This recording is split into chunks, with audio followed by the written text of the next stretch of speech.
Greetings, greetings, family. Welcome, welcome. It is Ujama Day. It is Sister Shanice Show on YouTube, and we are indeed live, coming to you live and direct from somewhere sunny on the continent. Welcome, welcome. It is Ujama. Hearing myself coming back. So welcome. Thank you so much in advance for joining us here on today's Sister Shanice Show. It's always a privilege, always an honor to have the family in the house. And so I have got a little video that I'm going to play for you, just to remind you of a wonderful, fantastic, blacktastic study course that we have got coming up. And my, let me share screen and just do this for you all. Okay, let's optimize the sound, because you're going to need to hear this. There we go. There it is. It's the one on quick time. So let's largen that up for you, shall we? Here we go. Join Master Teacher Dr. Clyde Winters from the USA and Sister Shanice on an epic journey through hidden chapters of important Black African history in Britain. Brace yourself for an epic journey into uncharted territories with this up-and-coming, groundbreaking online study course. Who is it for? If you are an African history enthusiast, if you are looking for Black history material as an educationalist, if you are a parent homeschooling your children about Black British history and want to broaden their curriculum with knowledge that they're not going to acquire in the mainstream, then this course is for you. Black people in Britain have a greater belonging to Britain and the British Isles than you could imagine. Seize your spot on this pioneering course and be part of resurrecting our true history. Starting 22nd of January from 7:30 to 9:30 p.m. Fee £199 and installment payment options are available. For more information, visit sistershanice.gumroad.com. Sister, S-I-S-T-A, shanice.gumroad.com. Oh, wonderful, wonderful.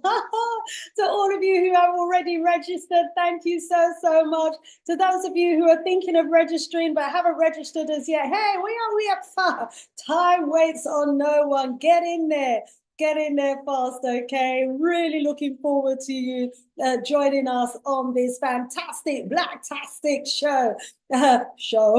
study program that we got coming up. We're going to be studying together, okay, family? Because you know what Dr. Winters is like, absolutely phenomenal. He's all about us doing the research, sharing the information. He changed my life, he really did. And I want him to do the same for you. He's such an inspiration. He is one in a billion. He really is. I thought he was one in a million, but I've come to realize he's one in a billion, you know, because he does the research and he's providing a service to you, the community. He's doing his research for us. He's doing the research because he wants us to know our history. He's not doing it for fame. He's not doing it for glamour. He's not doing it because he wants to be selfish with his words. He's doing it because he wants to inform us as a people of the greatness, you know, that we have descended from. And, you know, much of his work has been copied by so many, but, you know, he doesn't mind because he wants the information to get out there. He's largely influenced people like Ronanko Rashidi. Remember his great works on Africans in Asia? That was largely influenced by Dr. Clyde's works. He's been quoted in the book by Alvin Van Sertima, Blacks in Science, Asian and Modern. A whole chapter has been devoted to the works of Dr. Clyde. And, you know, you can find him in scholarly works and being quoted up and down, not just the UK, but also America as well. He is the one who he's managed to decipher the Mandan script. Wow. That's one of these ancient scripts because he speaks different languages and he was able to recognize the symbolism in the languages. He's been able to crack that code. This is the man that we have got, that we are going to be studying with on this revolutionary Black history comprehensive course. And so if you have been frustrated by the limitations of the national curriculum, if you feel that your history has been overlooked, if you feel that you have more history to Britain than is actually being uncovered, then you are actually right. And so we're going to be peeling back the covers, peeling back the layers, and we're going to be bringing you information to show that you have a phenomenal history in the UK that actually goes back tens of thousands of years. And we'll be bringing you our sources. We'll be studying together. We'll be encouraging you to write your own books. We will be encouraging you to write your own scholarly papers, because Dr. Clyde's been there. He's done it all. There's so much family to our history that is yet to be told. And we're going to start telling it. Yeah. And we're going to start sharing the information as well, because we want our people to know about it. It's not about us doing the works and then just hiding it in our books or hiding it, in some scholarly magazines or papers or within the education sector or what have you. It's about us getting the information out there to you, the important members of our community. So really, really looking forward to this course. I'm doing the research. I'm continuing to do the research, researching on a daily basis and absolutely loving it. And family, I look forward to you doing the course and the journey with me. Right now, though, let me bring forward our special guest for today. Yes, we have a special guest in the house, family, and he is a future president of South Sudan. So we are honored, absolutely honored to have our special guest in the house. Now, I've just admitted him, but, I think he might have dropped out, but hopefully he'll be coming right back. So, he was, here he comes. Wonderful, wonderful. As you can see, I'm not on my own today, family. I said to you, I've got a special guest in the house, and this is none other than our Honorable Boygay Deng. Welcome, welcome, Honorable. How are you doing? I'm doing well. I'm doing great, and thank you for having me. It's a pleasure, it's an honor, it's a privilege to have yourself as the presidential candidate for South Sudan in the House. We may be in the diaspora, but our heart is very much, and our soul and our spirit is very much in Africa with our brothers and sisters.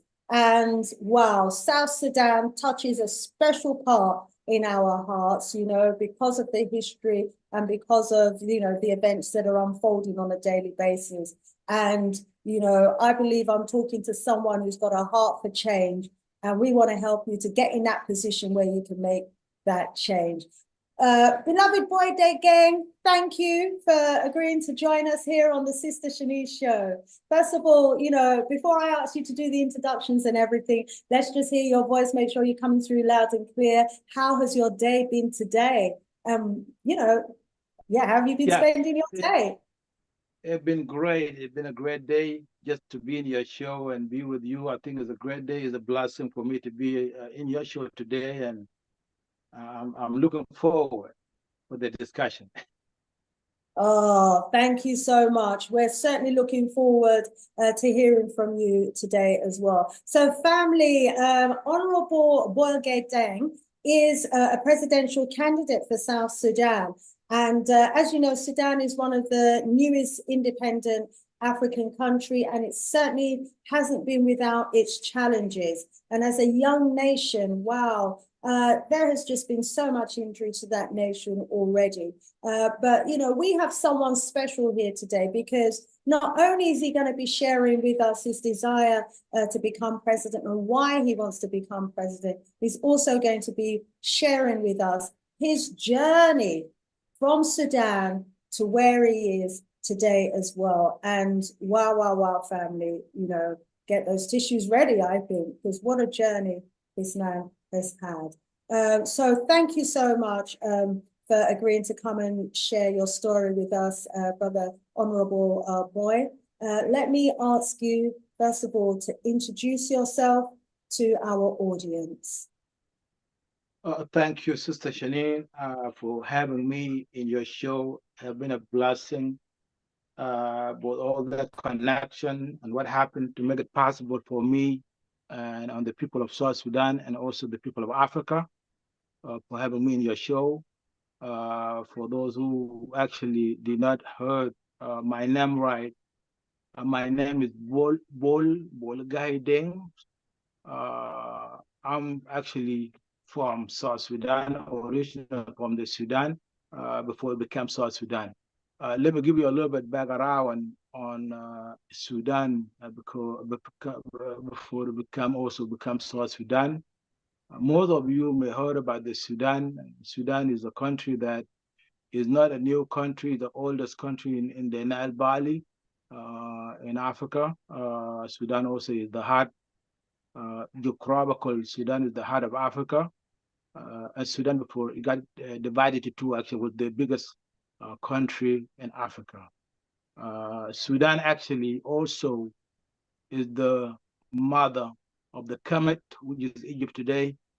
Sudan also is also been described as the Nubian, and Sudan also was about Ethiopia in the history, and also the Kush, biblically. Before all this happened, after Egypt was invaded in 651 AD by generals, Arab general called Al-As, to have with the overthrowing the Rome Empire, or Rome overlord at that time. Egypt was very much a black country populated by the black people before the invasion of Arabian Islamic army and pushed toward the southern Egypt to conquer the powerful kingdom at the time, the kingdom of Makuria, which the capital was Dungula in 651 AD. Actually, Makuria was the Christian Africa kingdoms in 5th century AD at the time. So just to give you background, Sudan original name is not the Sudan. It go back to historical, Ethiopia. Ethiopia today is not the Ethiopia back then. The Ethiopia have been described historically by the Greek, by the Romans, by the Arabs. It's the Ethiopia that southern Egypt, and southern Egypt, Ethiopia is the Sudan today. And also the Nubians is the Sudan today. And the Kush is the Sudan today. So Sudan began when the human race began in Africa. That's what the Sudan is. Sudan had been at war, conflicts, because Sudan, during the invasion of the Arabs towards North Africa, invasion with the North African region, and reached Sudan. Sudan had been cut off from the African world and also for the entire world, and Christian world.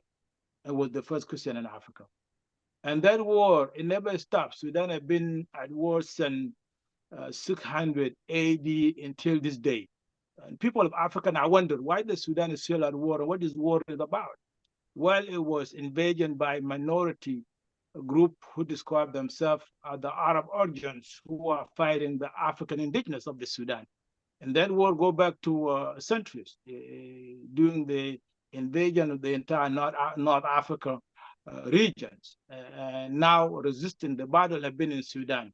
That the South Sudanese have fought back to keep the identity, the heritage, and the language, and the Africa culture. The battle between Africa and the Arab world and Islamic world and the African indigenous that have been a part in Sudan, and also resistance of the slavery. Sudan have been the Afro-slavery country in Africa. Sudan never banned the slavery, neither condemned the slavery, and it goes back to centuries. And that have been the battle in Sudan, and the media will not tell you, and the political correctness will not tell you about the war in Sudan. But the war basically is Islamic invasion and the Arab invasion toward the largest country in Africa, the Africa indigenous have no choice but to fight back an armed struggle to maintain their existence, to maintain the origin, to maintain their culture, to maintain their language, to maintain the African indigenous race in the country. That have been the fight. And then South Sudan have been the lead of this fight. And then in 2011, South Sudan gained independence of Sudan because they felt like they cannot be a part of the old Sudan, that it does not recognize the African indigenous. And then when South Sudan broke away, we have lost about 6 million war during the time of war. It was war in 1956 after Sudan got independent from the Egypt and also from Turkish invasion. And Sudan got independent, and then they went to war right away, a civil war that lasted for more than 17 years, from 1956 all the way to 1972. And then was a peace was signed, and then we come back again, and then it was another war that started in 1983 to 2005.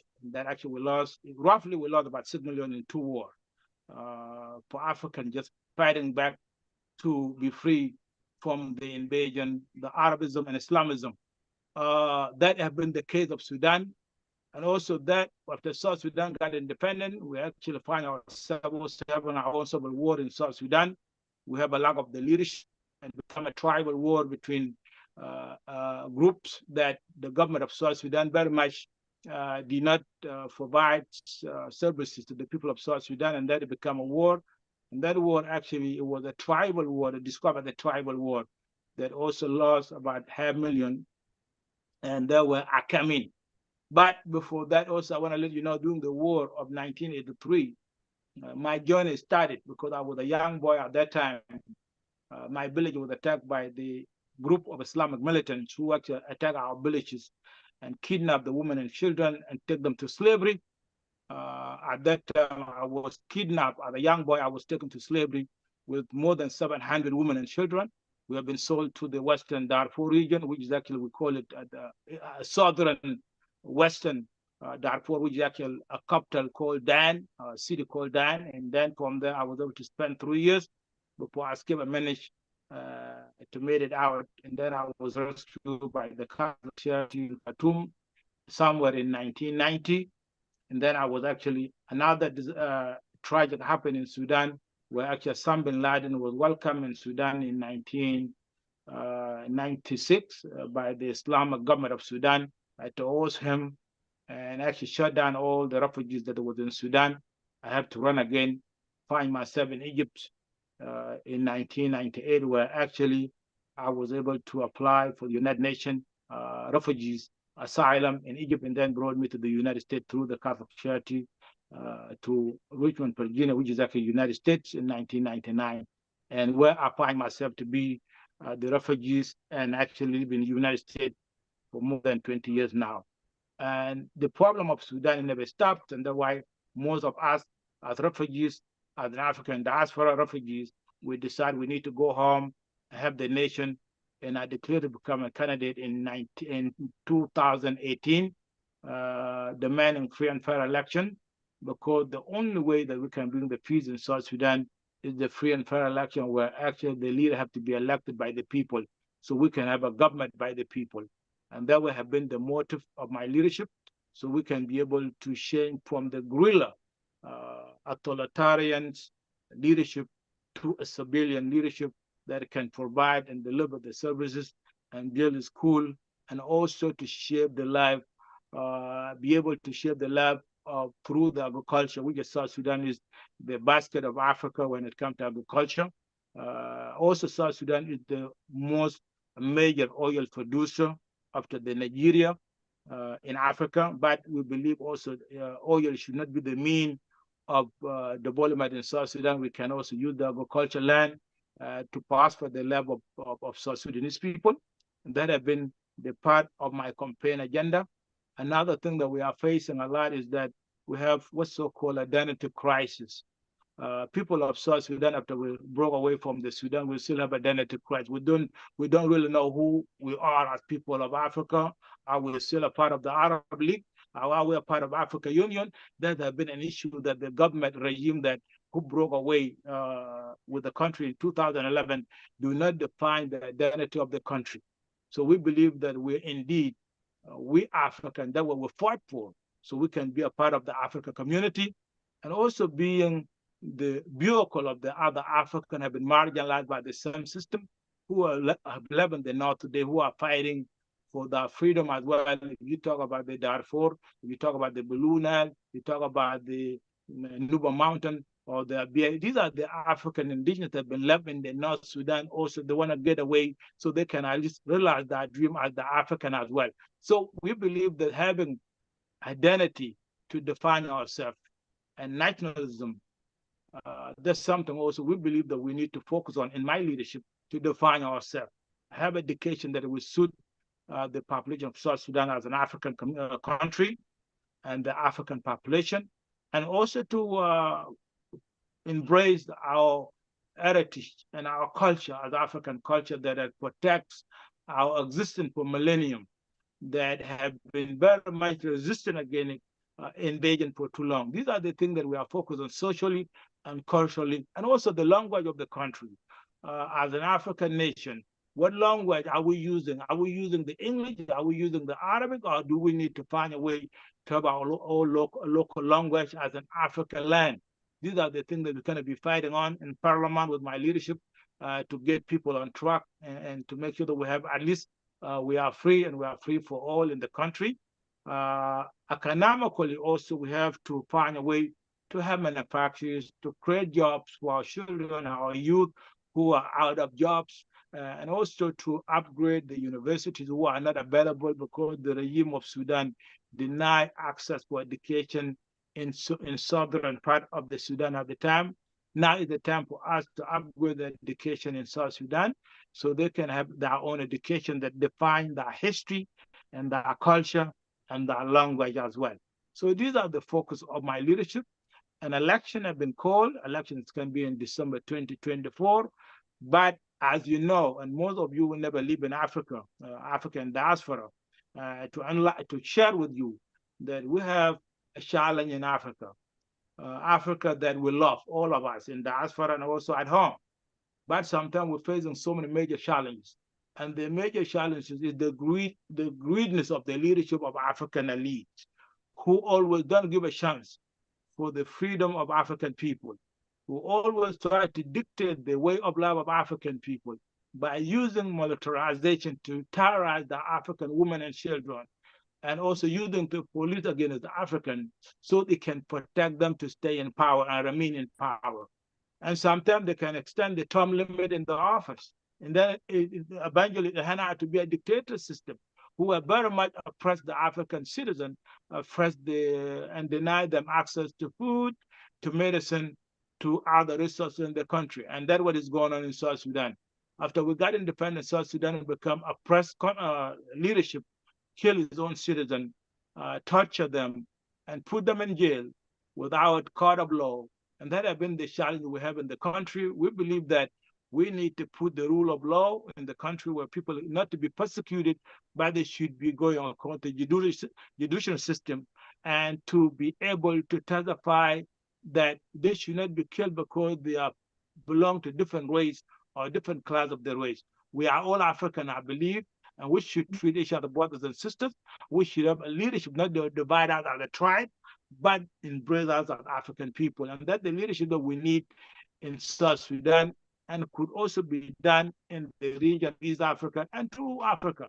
And we believe we need a discussion like what you brought me to your show. We need discussion as African people, and we need to be sincere and honest for ourselves. And we define our revolution or our fight. And what is it? And what are we going to achieve? And what is the benefit of being a unified African? Do we have a good governance system in the continent or in the country? Do we have a government that respects the citizens of Africa? Or do we have a totalitarian leadership that deny access to the people of Africa, the freedom as well, as the colonials have done? Are we doing the same thing that the colonials are doing toward our citizens? Are we leading Africa in a right direction, in a right manner, so we can at least respect the humanity? My sister, to conclude this, if you're seeing the Africa today, the Africa have the most UN peacekeepers in Africa more than anywhere around the world. You will not find them in Europe. You will not find them in Asia. You will not find, but you have more UN peacekeepers in Africa continent more than anywhere around the world. And the question is, why we actually allowing the UN to protect our women and children, where the Africa have the Africa Union, when the African have the state? What are the role and their role they are doing to protect the African woman? It means that the African leadership have failed the African citizen, and the example is the South Sudan have failed their own citizen, and the example is what is going on now. That's why the UN is protecting the African women and children, and we should not allow that to happen. If we really love African and we really love the continent, we must have a security that respect the citizen of Africa. We must have a security protect the women of children of Africa, not to allow the United Nations to be the safeguard of our citizens. And that's what is going on in South Sudan, and that's what needs to be stopped in Africa, and not only in South Sudan, that has to stop in all over Africa. So we have a genuine security that protects the African citizen. We can have a genuine security not to protect the elite and the strong men in the government, but to protect the African people. And that the discussion need to be put in a show like this that you having me today. We need to have a discussion in Africa, and that discussion has never been in Africa Union. That discussion has never been anywhere. And by the way, Africa still have a slavery until this day. And the Africa have what's so-called the human trafficking in Africa, that the African women have been kidnapped and sold their body part and the organ in the market and the kidneys in the market. Now people are buying, the criminal are buying millions, the African woman kidneys and in the market. And that have not been addressed in Africa, never been addressed in South Sudan. And I believe it's a time for us to stand up as African and work together and address the issues that have never been addressed of African ahead of the states. Neither African Union was able to be brave enough to step up and say, you know what, enough is enough. After the colonialism of the African, we've been calling for unity of Africa for too long, and that unity never came because you know who resists the African Union, the African unity, are the African dictators who refuse for Africa to unite. It's a time for us to work together and make sure that the African people will be able to elect their leaders, not to be appointed by individuals, but elected by the people so Africa can be free. And I conclude my message to tell you that instability anywhere, instability everywhere is a threat to instability everywhere. Injustice everywhere is a threat to justice everywhere, as Martin Luther King has mentioned. And I believe now is the time for us to have a discussion, my sister. And thank you so much. Thank you. Thank you so much, Boyle. You know, Honorable Boyle, we are delighted to hear all of what you've said there. You've taken us on quite a journey, thousands of years of history of Sudan. Just imagine, family, you know, the Kushite empires that we talk about, the Egyptian empires that we talk about, you know, the Sudan that we read about in history. This is the region that we're talking about, family. This is the region where all of the trial and tribulation is, because it's such an important historical region, right next door to Egypt, where, you know, they want to take over all of that area because they've already, as Arabs, taken over most of the so-called Middle East, which is North Africa. And here they are continuing now to push into sub-Saharan Africa, pushing into Sudan, causing the instability that is being talked about here, that has led to the murder and the slaughter of millions of Africans, and also to the displacement of an equal number or greater number of Africans. It's a very serious state of affairs in that region, and our honorable presidential candidate who we have in the House today has, you know, given us that history and also shared with us some of his journey as well. We're going to home in a lot more detail. But before we do, let me just welcome everybody that we've got in the house. Let me go over to the chat and see who we've got in the house. So welcome, welcome, family. We're absolutely delighted to have you here. Let us know where in the world you are viewing us from. You've heard the opening by our beloved presidential candidate boy for South Sudan. And don't we need a change in that region? Rise up, Sister Afrijamo, watching us from Ghana. Sister Wagwan in Ghana. Then cancel the concert, not the concert, they cancelled the conference in Ghana. Hilo Lumumba, Sister Arikana Chimbore Boy, and who else was there? They cancelled that event. What was all that about? What are they saying on the inside that it was about? We're hearing that it was a government decision to cancel that very important Pan-African conference. What is it that they're so fearful about? Why they decided to do that? Okay, so yeah, good to have you in our house. We've also got our beloved Kimani in the house. Welcome, beloved Kimani. Great to have you in the house as well. Wi-Fi just lost. Oh, there it is down there. Yeah, great to have you in the house. And also want to rise up DJ Hootie in the house as well. Good to have you in there. Jehuti, great to have you in the house as well. And, our guests are welcoming you. Our audience are welcoming you as well, Honorable Boy. Good to have you there saying as well. Jehuti is saying that they should be called peace breakers. I think she's referring to the UN. Should be called peace breakers, not peace makers, because wherever they are, there seems to be more problems than not. Courtney's in the house watching us from Jamaica. Great to have you in the house. Courtney, there's a big event happening next month in Jamaica, a big Pan-African event. We have got none other than King Maponga coming down to Jamaica. I hope they haven't got a government building for the event. Otherwise, that government might be told, to stop the event from happening as well. There seems to be a big fear about our people hearing the Pan-African message. Courtney, if you're not already booked up to attend that series of seminars that's happening in Jamaica, then do make sure you find out when it's happening or where it's happening. Okay, if I get a chance, I'll bring up the information and share it with you all over again. Sister Afrijamo is letting us know that nothing's are going in Ghana right now. Trust.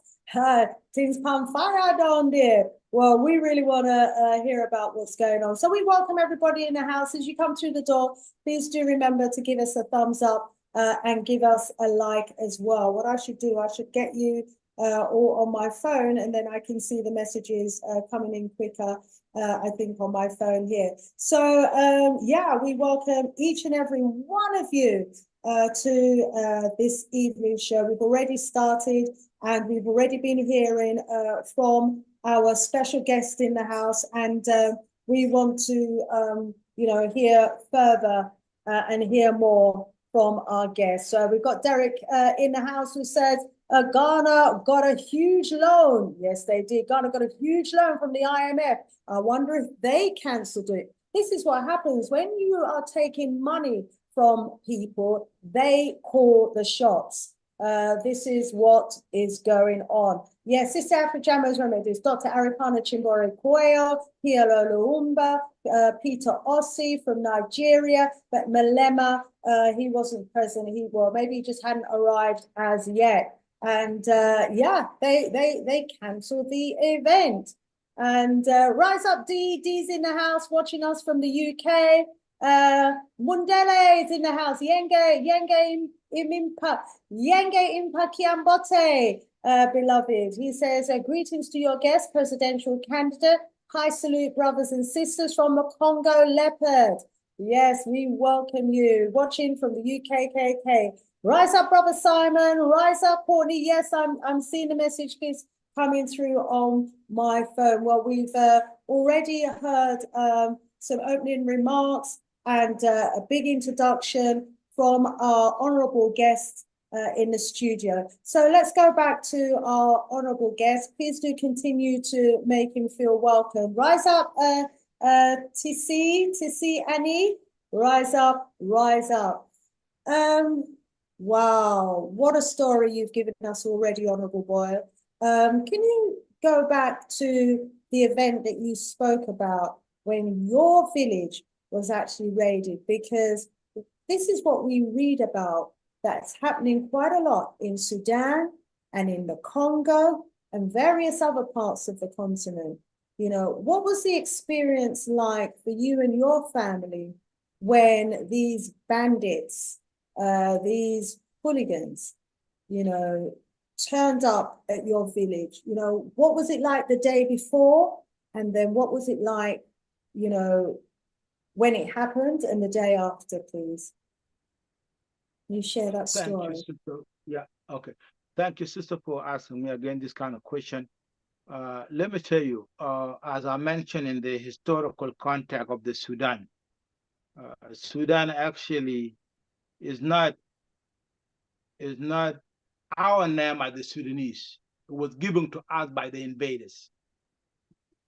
Sudan, it means the land of black people. But it doesn't mean also the black own the land. It's the land of, according to them, they call it the land of the slave. Yet never been taken away from the black. That was the meaning in Arabic. So they cut the Sudan, they cut the Kushite off from the African context. And they cut them off also from the world context. You see, when you displace the people, when you take the fish out of the water, you put it outside, absolutely that fish will die. So Sudanese, they have been dislocated from their original identity as Africans and displaced an Arabian culture. And also disconnect them with the African sisters and brothers in the continent.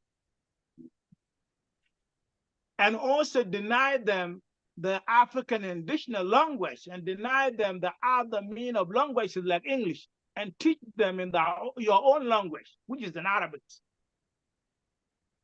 So you disconnect this nation out of everywhere, and now you do whatever you want to kill them. Where can they go to for rescue? First of all, if they go to Africa continent, they don't speak the language with the English. If they go to Western world to beg for help, they cannot speak English. And also you deny them education, you deny them development, you deny them clean water, you deny them health. So what would you do? You wipe them out. And that's what happened in Sudan. We have been wiped out, basically, by the elite regime of Sudan, who was pro-Arab and pro-Islamic, by imposing Sharia law against Africans who never know what Sharia law means. So my village was invaded. First of all, when I was growing up in my village, I did not even know I was an African in the first place. I didn't know whether African exists. I did not even know that I was a Sudanese. What I knew was my village, people that look like me, we communicate in my language called Denka. That's all we knew. And I go to a little bit party at night, and one thing we knew in our village is only sun will rise during the daytime, or maybe the moon will rise during the nighttime. That's all we knew. Sometimes the firework for my mom to cook, to prepare the food for us. That's all we knew. So we didn't know nothing about it. Even the Sudan itself, we don't know what Sudan was exist. Okay? So after all these attackers come in and raid our villages, burn down the food that was cultivated by our own mothers and dads, and they burn the house because they are not able to carry on the food and circum, they burn it down to the ground. They took the cuddles, cows, animals, chicken, goats, took it with them. Anything that can work, they take it. Anything that does not work, they cannot carry it, they burn it down to the ground. That was genocide. Genocide that happened next door to Uganda, next door to Kenya, next door to Ethiopia, next door to other Africa countries, doesn't even know that genocide was going on in Sudan. In fact, Africans do not understand that the slavery that went on for more than 400 years ago is still going on in Sudan and next door. So how would you design a system that it can actually, you lock the door, you shut down all the windows, all the doors, and you keep maintaining genocide and slavery within the country. So my village was attacked. We were kidnapped. I was taken away with more than 700 kids. First, I didn't know how to speak Arabic. I did not even know because we never knew to speak Arabic in the first place. We know our mother tongue, African mother tongue. That's all we knew. So now kids have been These kidnapped. were Arabic-speaking Africans that Yes, burnt down your village and kidnapped you the all. Arabic is speaking. Yep, actually this is recently we got to realize that these are some Africans that deny their culture and they have been Arabized. Mm-hmm. And they are a little bit lighter skin and they are getting a darker skin one. But they have been, you see, in the Bible, there's something called John Baptist in the Bible. These are the people who were sent to wipe out Africa so the John Baptist, so the Son of God can come later. So what happened was these people, their job is to clear the road. Sorry to interject there. So these Arabized Africans believe that their job is to wipe out the Africans from the region so that the Son of God can come there and live. And the Son of Gods are the Arabs then? Yes. And that this is the indoctrination. This is what they have been indoctrinated with. So these Arabized Africans, you know, believe that they must wipe out their brothers. Well, they don't see them as brothers, do they? They've got to wipe out the indigenous Africans to make way for the so-called sons of God, who they believe are their Arab brothers. Wow. You know, you see how indoctrination and religious ideology can just confuse the mind of a people to the extent that they're prepared to genocide out their own people. Wow, this is serious, serious. So these Arabized Africans came to your village, took whatever they could, burned what they couldn't take, kidnapped all the people, and took them where? Took them to where, please? Where did they take you to? Yes. You hear me? Yes, I'm hearing you. Yes. Are you hearing me? So they do that and they take you to the location, which is actually the southern Kordofan. We call it Darfur area. It's not even Darfur, the southern region of Western Darfur, which actually at that time. So, and then they distribute the young kids to work in the plantation. Some of them, women, they get sexual abuse or get married, get raped. You will never find them. And young men have been assigned to do the house jobs for them, for the wealthy individual. And also you can, if you are old enough, you can work on the plantation as well. That have been the job they've been doing. Some of them did not make it. If you actually cry, Lord, you're looking for your relative, you get beat up to death and you die. So we have seen kids that die in front of us because they were looking for their mother or the African dad. Some of them, they got frustrated because they didn't know how to speak the language of the strangers that took them away from their own villages. And that have been, by the way, the language that they're spoken in Sudan, which is Arabic, is not all over the African villages. The Africans do not know the Arabic. They don't speak Arabic. You can be Sudanese in the village, but you don't speak Arabic. You speak your African mother tongue. That have been the culture of the Sudan. Sudan is the largest country. So that's how we got taken away from our village. We are being sold to the market. We are being sold. Put the chain in your leg sometime. You cannot walk. If you become disciplined, a good one, they will keep you to take care of the house job, or they can give you cuddle to go and give them grassing land, or you can go and give them water. That have been the constant job that was given us. My job was to go and give the water to the cuddles, where actually I was able to find a train. It was come from Western Darfur, and that train took, and I jammed into the train, and then it took me all the way to Khartoum. And that's the first time I was able to come to Khartoum in 1990. So before you went to Khartoum, you were basically a child slave in the Darfur region, and yes, you were to serve what, a wealthy Arab family, or was this a indigenous African family? Who did these plantations belong to? Who were the belong to the overseas? Arab families. You call it Arab as African who do not understand the word African, by the Arab, basically. Because you see, when you have people that have a different color than you, they don't look like you, they don't speak like you, how would you call them Africans? Because they don't speak like us.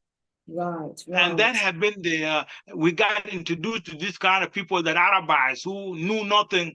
They're loyal to Egypt, they're loyal to Saudi Arabia, they're loyal to everybody, and also they can trade these kids to be sold through the desert to take them to Libya or take them to Iraq at that time, which is Iraq was during the Saddam Hussein time.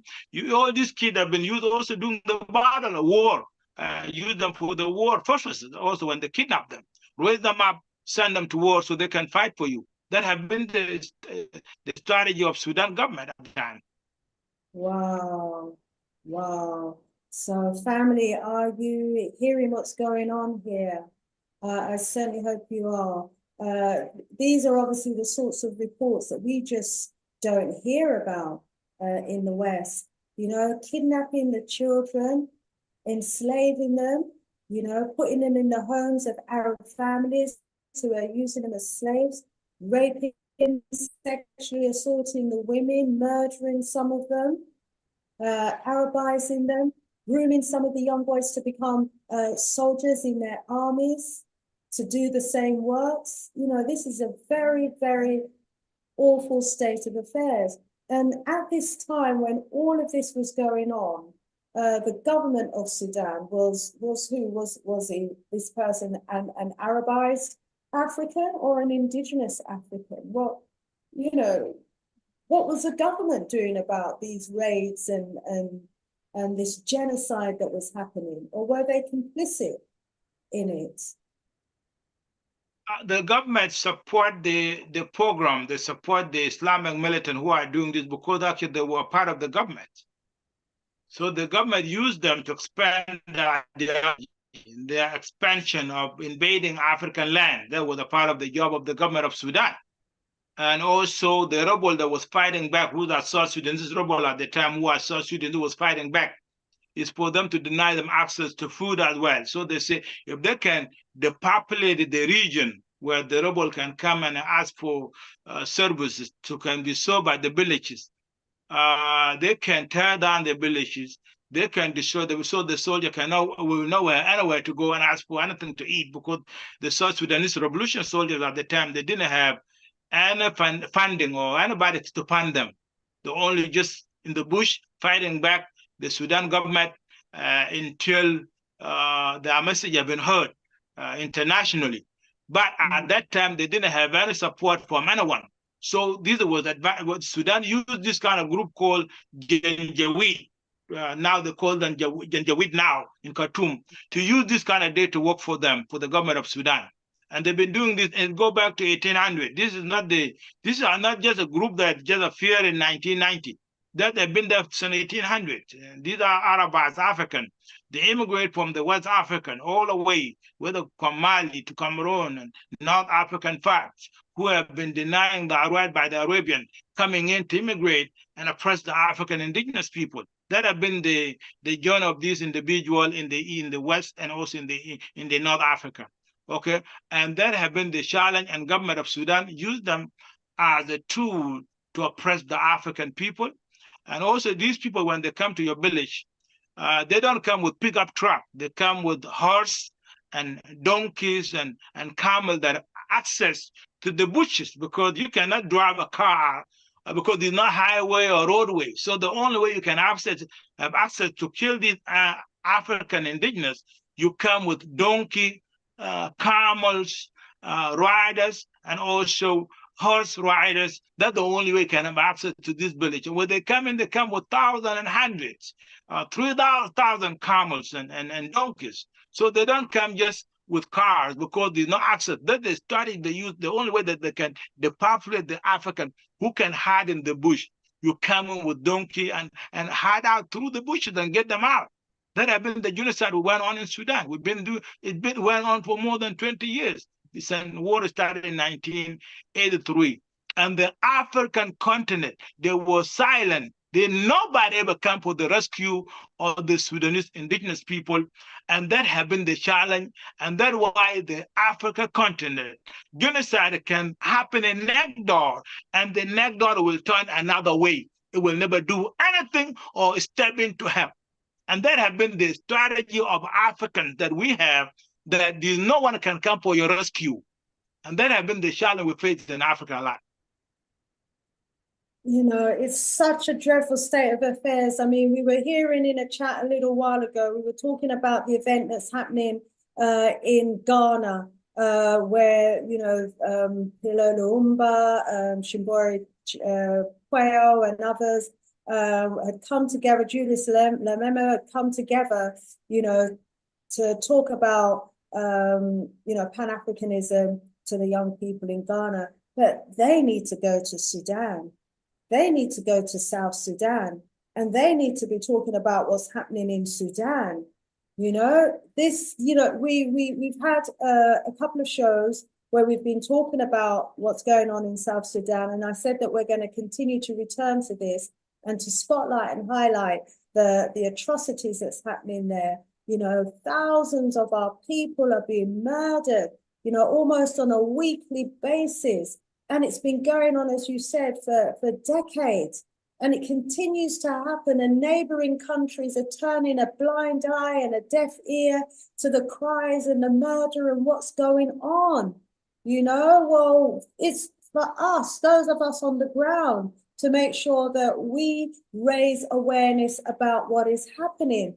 And so this is all about the Arabs expanding into Africa. They've already taken over all of North Africa, and their plan is to take over the rest of Africa using the religion to do so. So the first thing they do is they erode the African culture by imposing their Arab culture onto the Africans, convert the Africans to Islam or their religion, whatever it is. Once they've converted the African and the minds of the African, you know, then they get them to fight this religious war, this holy war. And then they, you know, they somehow manage to stir up the minds and the energy of the Africans to go out and slaughter their own people. Let me see what our family is saying in the chat at the moment. Mudele says, true, in Sudan, Oceania, Libya, and other recent invaders to Africa, Ethiopia. Sister Africa, so what are you saying? This is madness, trust. Who brainwashed them? You know, they've been, it's religious doctrine. And this is what we were talking about on our show earlier today, actually, with Brother Mama. We've been talking about culture and the importance of culture. And we also listened to the speech of Ibrahim Toure to his people, you know, about the importance of them taking back their culture. Because, you know, your culture determines, plug this in before it goes, your culture, you know, is everything. Your language, your way of life, you know, as a people, how you conduct yourself, your principles, your ethos, you know, it's all in there in your culture, how you know, work together in peace and harmony, how you bring balance as a community, how you communicate, your behavior towards each other, it's all embedded within your culture. And so this wonderful African culture, just imagine, as our brother was saying, all of that being rooted up and then being replaced with a foreign culture, a foreign doctrine, a foreign mindset. People are not in their right minds. Our people are not in their right minds, and many of them don't even know. You know, they're going around thinking they're Arabs, they're Africans, and they think they're Arabs. and they're doing the work, the bidding, they're committing genocide on behalf of the Arabs. And a lot of these Black Africans that think they're Arab, let them try and go to Morocco or Tunisia or Libya or any of these places and see if they don't end up as slaves, see if they don't end up, being treated as less than, but they clearly, are just not in their right mind. And so what you were saying in terms of your presidential candidacy policy about bringing back the African culture is going to be so important, because we are hearing the impact of being Arabized. Let me just go to the chat and see what and read some of the messages here, and then we'll come back to our conversation. Crate Sofer is in the house, welcome, and is saying, I know an Arabized African. He's a real estate investor who moved to Dubai from the US. He seems to be attracted to the wealth, but blind to the history of what Arabs have done to us. Brother Kwame Aboje is in the house. Welcome. Brother Kwame Mondele says, hail and respectful salute to our true Pan-Africanist, courageous Tata Karanga, betrayed by modern-day African traitors such as Turbanara, what's things up? Taru Buruha, aka Museveni, Salva Kiir, and Kagame.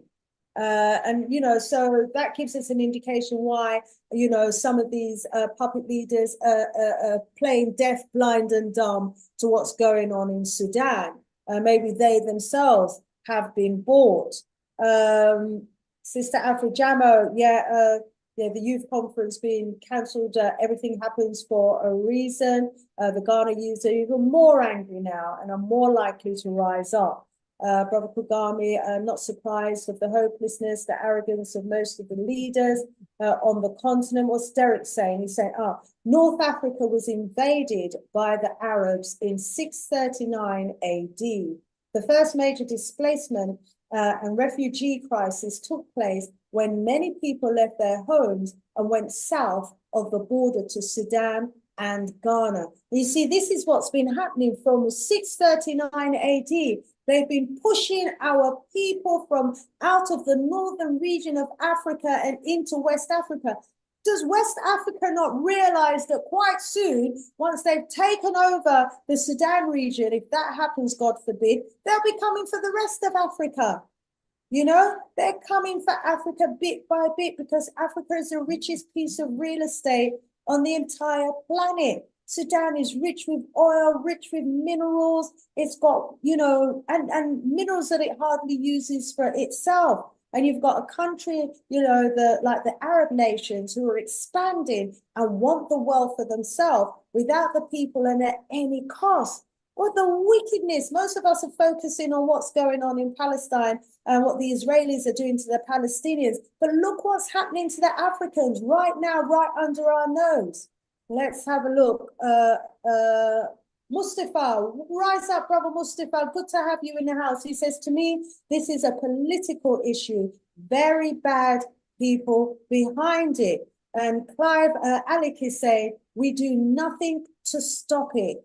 Riza Finesse, who's in the house, he says, why don't we hear the usual Pan-African champions speaking out against Arabic oppression of the Black African, and practice that still persists today in its original crude form? This is what I'm saying as well, Finesse. These are, these great ones among us who we all listen to, the PLO Lumbas, the Shimbori Quail, all our wonderful, beautiful, outspoken speakers need to come together and have a conference about what's happening in South Sudan and in the Sudan region as a whole, to call on the world to put a stop to it.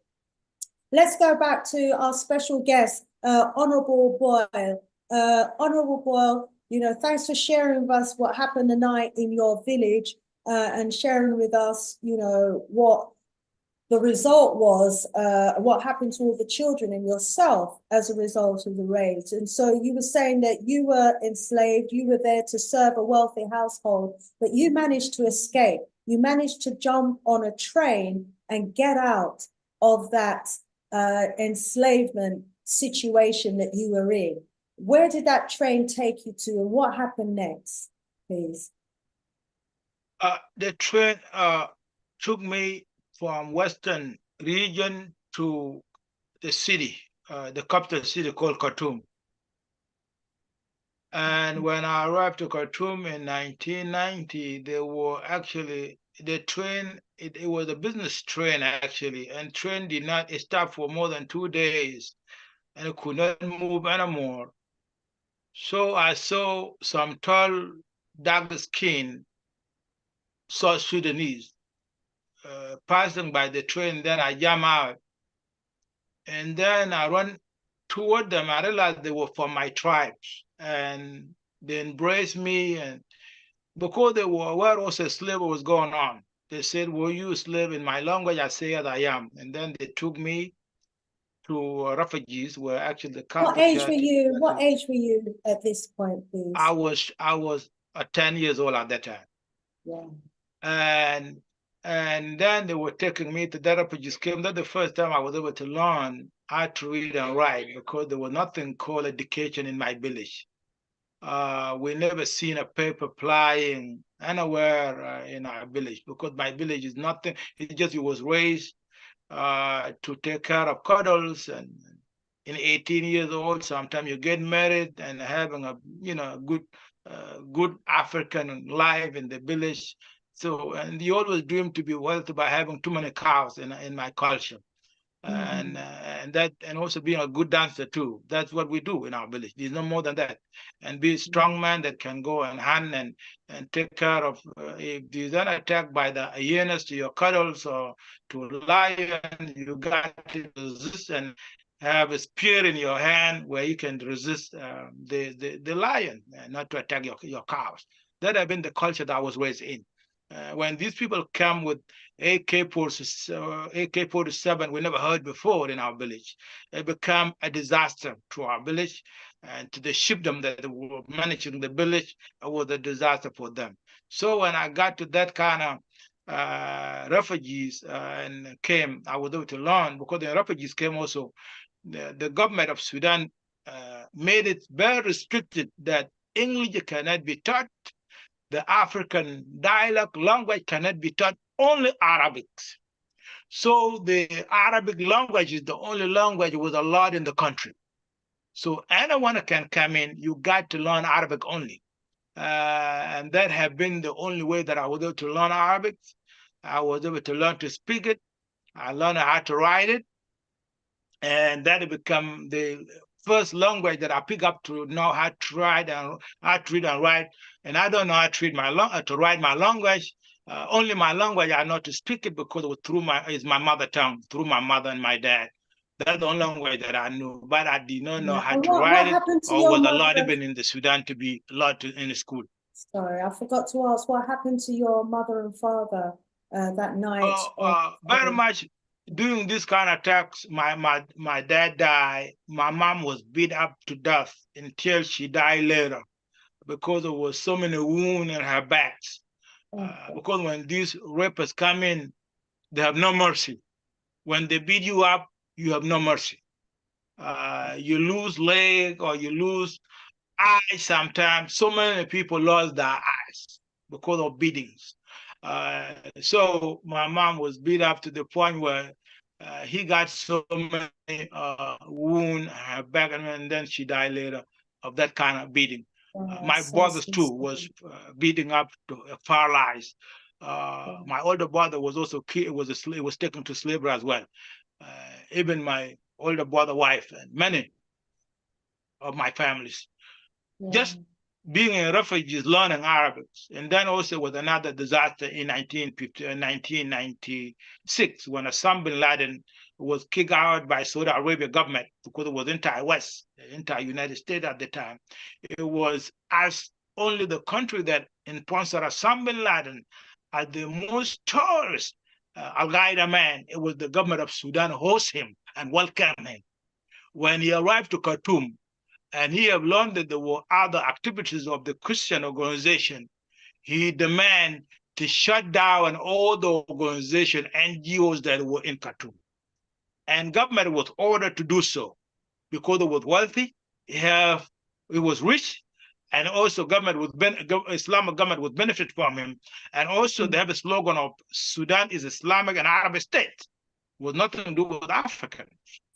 And that way Sam bin Laden have planned the route and have a say, and everybody was kicked out. That way I was able to run again. Some of young kids run away to East Africa, to Kenya, to Ethiopia. And I was taking some guys will run away through the Nile Valley, the longest Nile in the world, which is the Nile Valley. We took the boat from Khartoum all the way to Egypt. And I find myself in Egypt, where I was also accommodated by some other South Sudanese who were doing a study in Egypt at the time. And then they took me in, and the situation I was in, the army, where's your mom and what happened, we explained to them. And then very much they introduced me to the United Nations office. What age were you when you found your way to Egypt? How old were you then? I was around 14 to 15 at that time, because most of us being born in the village always, you don't have record to track down your age, because you've been born through the midwives, and because we didn't have doctors in my village. My mom was actually give the birth through the midwife woman, older woman that can have the youngest woman. That have been the lifestyle that I come from in my background.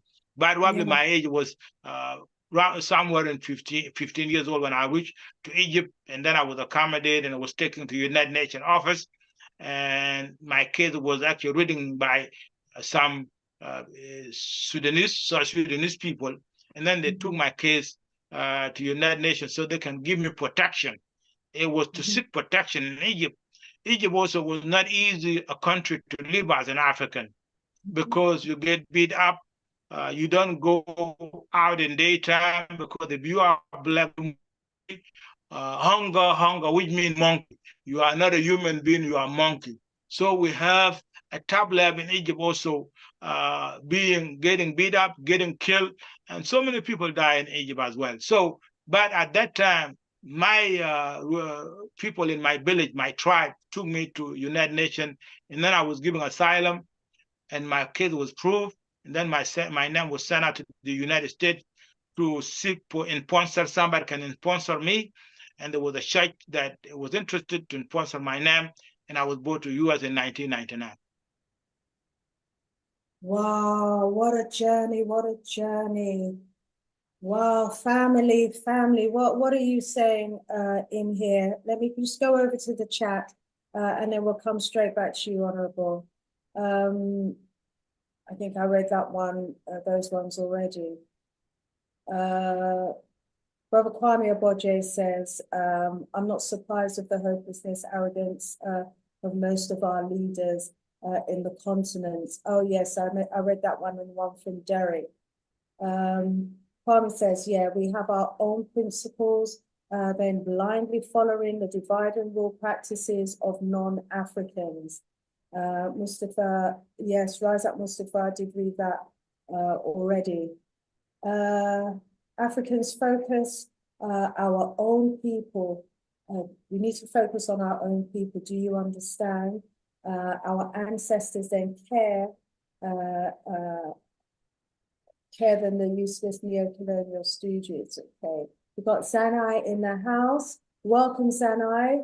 We're hearing from Honorable about what his life journey has been. Well, what his early life journey was like. Well, after his village was attacked, brutally attacked by some Arabized Africans.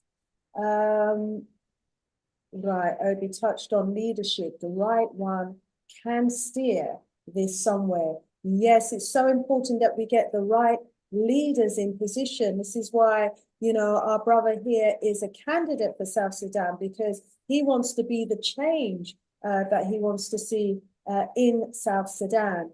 Honorable Bol Deng, is it Deng? My apologies for pronouncing your name yes, wrong. Deng. Yeah, Boyle Deng suffered being a refugee in the land of his ancestors. Yes. Kwame says, I agree with you, Sister Shanice, that our youths are the ones that are fighting so hard to stand for the mama land, and while these stooges are black who are black on the outside, white on the inside. Yeah. Mondele says the wife of the late Garang. Oh, I think I read that one already. Like Garang wants to run. Oh no, wants to run for presidency.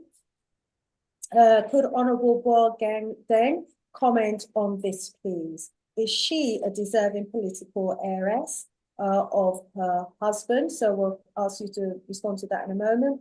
Zanai says, if you can make them Mecca, this story is unbelievably insane. Afrijama said, let's spread this message about the Honourable Boy Deng of Sudan, who wants to become the next president of Sudan. Yes, indeed. Thank you. Thank you. This is what needs to happen. We're hearing from the heart of the man himself who wants to be the president of Sudan, and we'll come to his presidential plans in a little while, but we're still finding out about his journey. But you was asked a question about someone's wife running for presidency. The late Garang, the wife of the late Garang, you know them, who wants to run for presidency. Is this a deserving candidate? Someone who maybe we should be supporting? Please share your views on this individual, if you know of them. Repeat that for me, sister. Can you say that again? Mondele says the wife of the late Garang. Do you know Garang? Well, his wife wants to run for presidency. So could you, Honourable Bob, comment on this? Is she a deserving political heiress of her husband? Does she deserve to be a president? Thank you so much. I want to thank Mandela for that kind of question. Late Garang done his part, actually fought a tough fight. It was not an easy fight. He have organized the revolutionary African movement, called Sudan Liberation Movement at the time, and he did his part. He did his part actually before he died in 2005. Soon he signed the peace to become the vice president of the Sudan. And then he was in actually a helicopter crash at the time. At this moment, his wife left and also didn't have an authority or power within the system circle party, so-called SPLM now. The SPLM led by another man, second man called Salva Kiir Mayardit. And they are not conscious. They have no conscious. They are not a conscious African leaders. They are pro-Arab in different form. And they are not leading people in the right way. And that has been a big challenge within South Sudanese community, that we have former leaders who very much pretend to be fighting the Arab oppression. In the meantime, they're turning the gun against their own citizen, who they're supposed to protect from this oppression. What is going on in Sudan, in South Sudan right now, is a system that designed by the SPLM led by late leader Dr. John Garang, who have turned against the citizen to oppress them and deny them access to food, deny them access to water, deny them access to education, deny them access to infrastructure. Today, according to United Nations, that now more than 20,000 UN peacekeepers troops are in South Sudan because of this political party called SPLM divide themselves and create the war they shouldn't be fought in the first place. And now we have about 7.8 million South Sudanese who are dying, who are in need of humanitarian assistance. We have about 4.5 million displaced South Sudanese in the East African region, Uganda and Kenya and Ethiopia and DRC.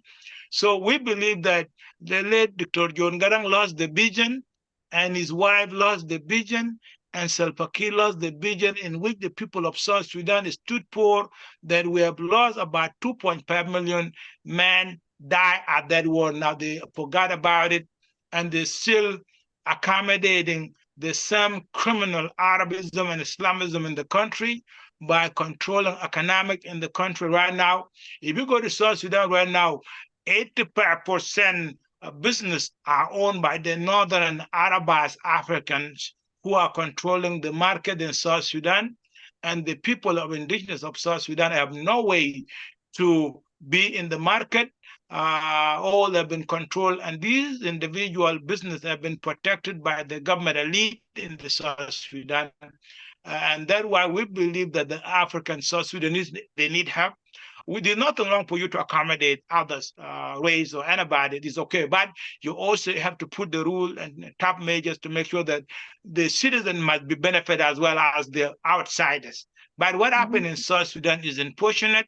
The people that fought and their grandfathers and their fathers have died in this war now have become homeless in the street. They become street children. They have no school to go to. And this is a disaster. And that's why we believe South Sudan needs a new faces, a new political party, a pan-African party that it can identify and set up a curriculum that will be able to enlighten the culture of the African people. Now we don't have any political party embrace the culture, embrace the Africa, embrace the people of the land. What we have in the old system have been replaced in South Sudan that's supposed to be independent. If you go to South Sudan today, the name of the town is still kept by the old Sudan. Old Sudan give those kind of names to us when we were part of the Sudan. And those are the Arabic names. They are not African names. And now the system keep those names to be still the title of those kind of location where the states or maybe the markets all have been kept in the slogan of the old Sudan name. So we believe that we need to revitalize all this kind of name to make sure that we got to replace by African name. We have ancestors who died for the war, and we believe that they deserve to have credit for what they fought for what they stood for, and that's why we have South Sudan today. And the government of South Sudan that we have, it does not recognize those who die for our freedom, and we believe we need to recognize them. We need at least to have a street for them. We need to have a school for them. At least the next generation will know that this country was not just, it was a blood shed in this country, and that's why we have this kind of called South Sudan. And that's why I believe the Dr. John Garang late wife is not willing to deliver that, and Salva Kiir, who is a former guerrilla fighter, is not willing to deliver that as well. And that's why we need a total change in South Sudan with idea that we fought to protect our identity, our heritage, our language, and our culture. And there's nothing wrong with that. And also, we can even rename our country as the Kush.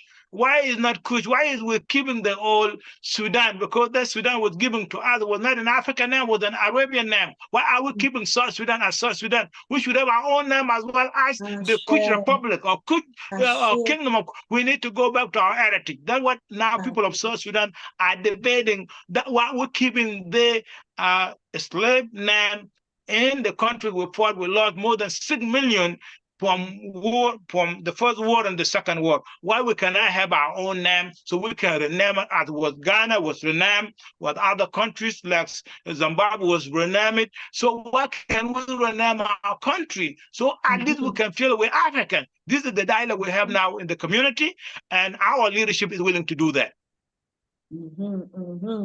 Well, we certainly hope your leadership gets into power, and that, and that your leadership does actually deliver on, the sentiments that we're hearing from you today, because the change is so needed. My heart bleeds for the people in Sudan, and, you were sharing with us your journey. You arrived in America and you've been in America since, but obviously your heart is for the people of Sudan, and we're hearing that in everything that you're saying right now as well.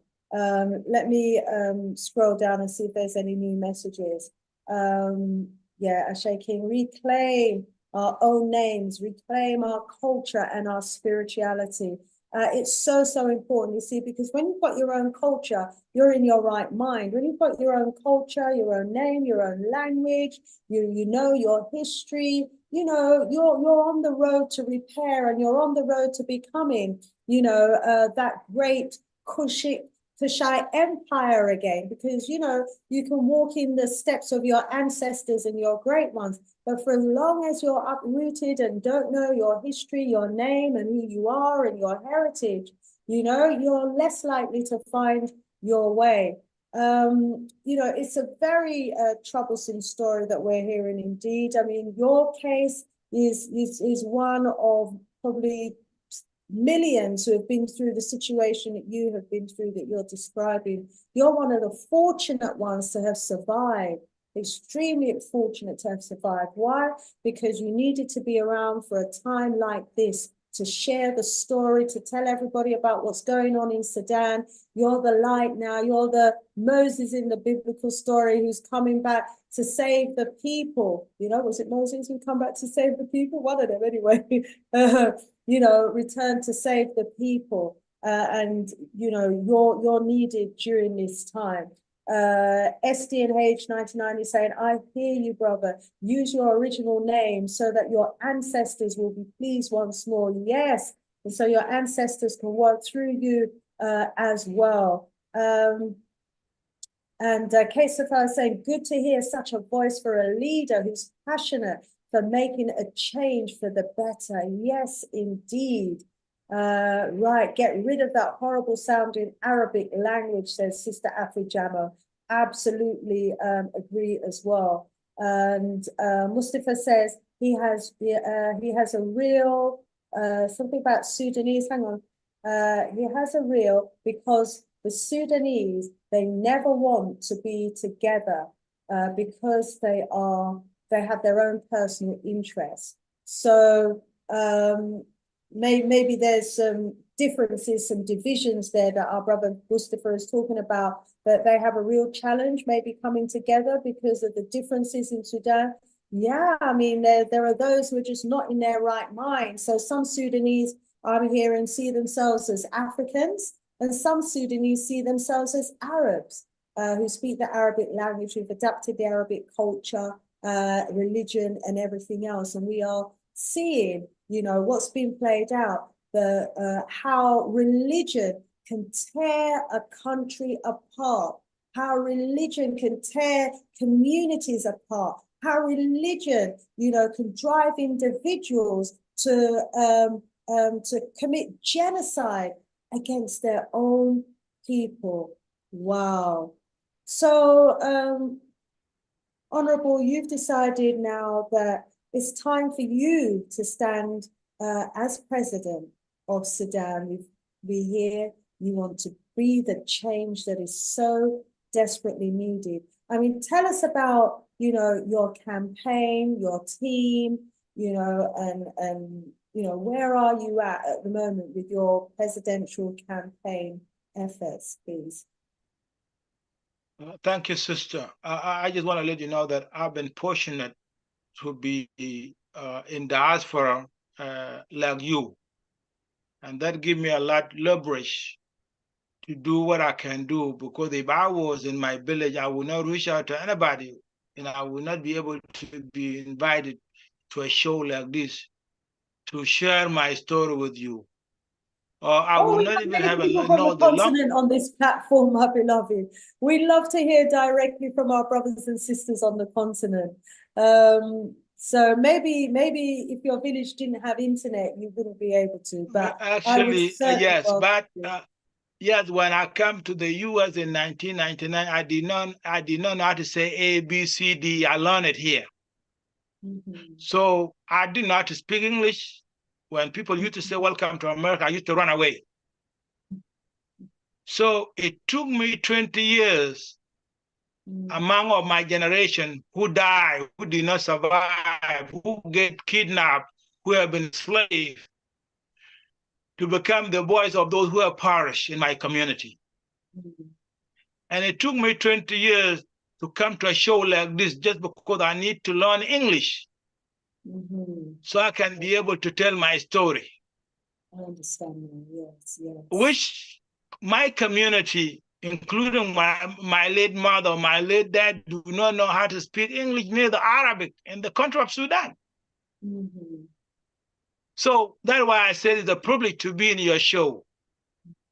and not work with someone like you and many others. And that helped me a lot to stand up for what is right, to do what is right, and to stand up for people who are not fortunate in my community in South Sudan. Majority of them are not fortunate as I am today. And now my campaign has become global because I have a social media that if I go back to the time of Kwame Nkrumah and many others, do not have social media. So now we have a social media. When I'm talking to you right now, somebody in my village is watching what I'm saying here. And somebody in South Sudan are watching what I'm saying now. That is the advantage that we have in social media world today. And I believe in this opportunity, we'll be able to share our concern together as brothers and sisters. Not only in the motherland and the continent, but as well as the diaspora community, as African community in diaspora. So we can have a collective solution. And you know, most of the African in the continent do not know that the slavery is still going on in Sudan, in the continent. I'm not talking about in diaspora. And also, the slavery have never eradicated, neither condemned by the African head of the state. No other country in Africa ever come out and condemn slavery and made a law, a top measures. Never happened in Africa.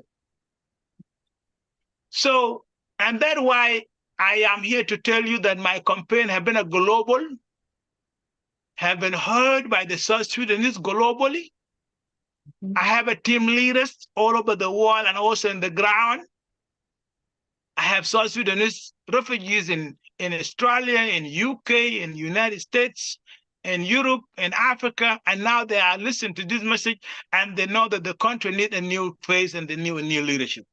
So our campaign has been productive, and what actually the regime did, the regime that it was pro-Arab and pro these Islamic terrorists, have denied not to call election or election to be postponed. Election have been postponed since 2011 to 2000, all the way to 2015 to 2018 to 2020 to 2022 to 23, and now to 24. At least now have been called that it's going to take place.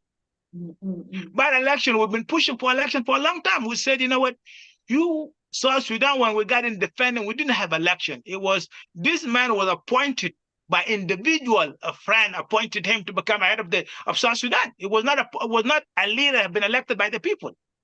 It was then appointed by his general, a friend who was a military general at the time. So we told him, at least if you think that people love you, let's go to election and go win in the ballot box. He never done it. He created war with his vice president, Koryang Machar. And that war, we lost so many young men and young women as well. So now elections have been called and we have branches across the country. But now he's trying to deny me not to be in the ballot because it felt like I'm a threat. I'm a threat because I'm going to win, because I'm a global leader. I'm connected internationally. And my message is so unique because being a slave, and the slavery is not something people need to talk about in South Sudan, have been banned by the government. Anybody talk that he was a slave was not welcome in the community because they don't want this message to get out. They want to control this information. That Sudan, it does not practice slavery, while Sudan is practicing slavery. I'm the witness, and so many witnesses out there who are not speaking up. So I become a champion that I have to expose what's been going on in the country for generations. And this elite of South Sudan do not want to talk about it because they want to compromise the right of African victims in the country. And that's why I become so unique, and that's why they're afraid, and that's why I need your help and the help of others from African community to stand up supporting us in this election coming in 2024. I've been in global campaigning for international community. As you know, African Union controlled by the African elite and by the African dictators. And Salva Kiir of South Sudan is one of these dictators. They listen to Salva Kiir more than they can listen to South Sudanese who live in refugees camp. Okay? So you got African Union or African head of the state listening to a friend who's a dictator like them. So we have a challenge as African people. We don't get any support from the leaders, elite, anywhere. At least you have a gun, you know how to kill African people, you get your message across by killing millions and thousands, that way they can hear your message. But I say no, we cannot hurt Africans, the same Africa we're going to lead tomorrow. We must lead them in a peaceful mean and peaceful manner by having free and fair election where nobody will die in the process. And that's why my message is so unique, and everybody is welcoming my message. The youth and the women, I welcome my message. And in fact, being a survivor of slavery, being rescued by the US, going back to Africa, and I'm not welcomed by my own community because I was rescued by other nations as an African immigrant, seeking refuge. Now I become somebody that can go not to help myself, but to help others. So this is very unique and very critical election we are in. And we need the African to rise up wherever they may be to make sure that the struggle in South Sudan is not for South Sudanese, is for African people. The struggle in Sudan that you see between Janjaweed and the government of regime forces is not a struggle of the Sudanese, it's a struggle of the African people. The struggle in Sudan is to maintain African heritage and make Sudan as an African country, and instead of become a part of the Arab League member state. So Africa need to rise to know the fight in Sudan is an African fight. It's not a Sudanese fight.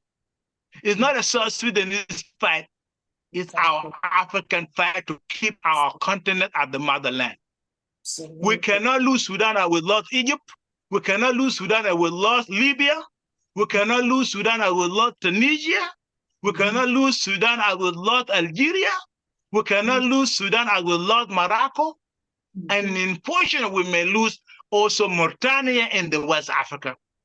And you have seen the fight already in Nigeria by Boko Haram. Those Boko Haram that were organized and funded by the Arabian and funded by the Gulf countries to destabilize the Nigeria as a country. And they're doing something, and they had done this in Mali when Timbuktu was teared down in 2013. It was not something that coincidentally was intended to destabilize Africa continent. It was intended by a Somali al-Shabaab that had been organized to terrorize the East Africa regions. It was intended by Burkina Faso. It was intended in Niger, have been intended in Cameroon and also in Central African Republic. This is a fight of invasion of the Africa continent.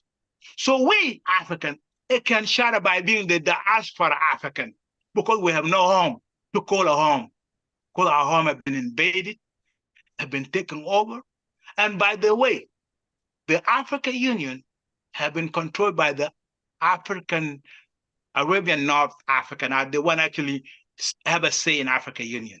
That's why the African Union have no voice when there's a war or civil war in anywhere in Africa, because Egypt is the head of this African Union. Morocco is the head of African Union. The Tunisia, the say in African Union. That's why the African Union have no voice, are so toothless when it comes to the African issues. So the African countries need to rise, the young people that can rise up to fight and stand up for the African interests and for African continent. And today we don't have any leader can stand up for the continent today.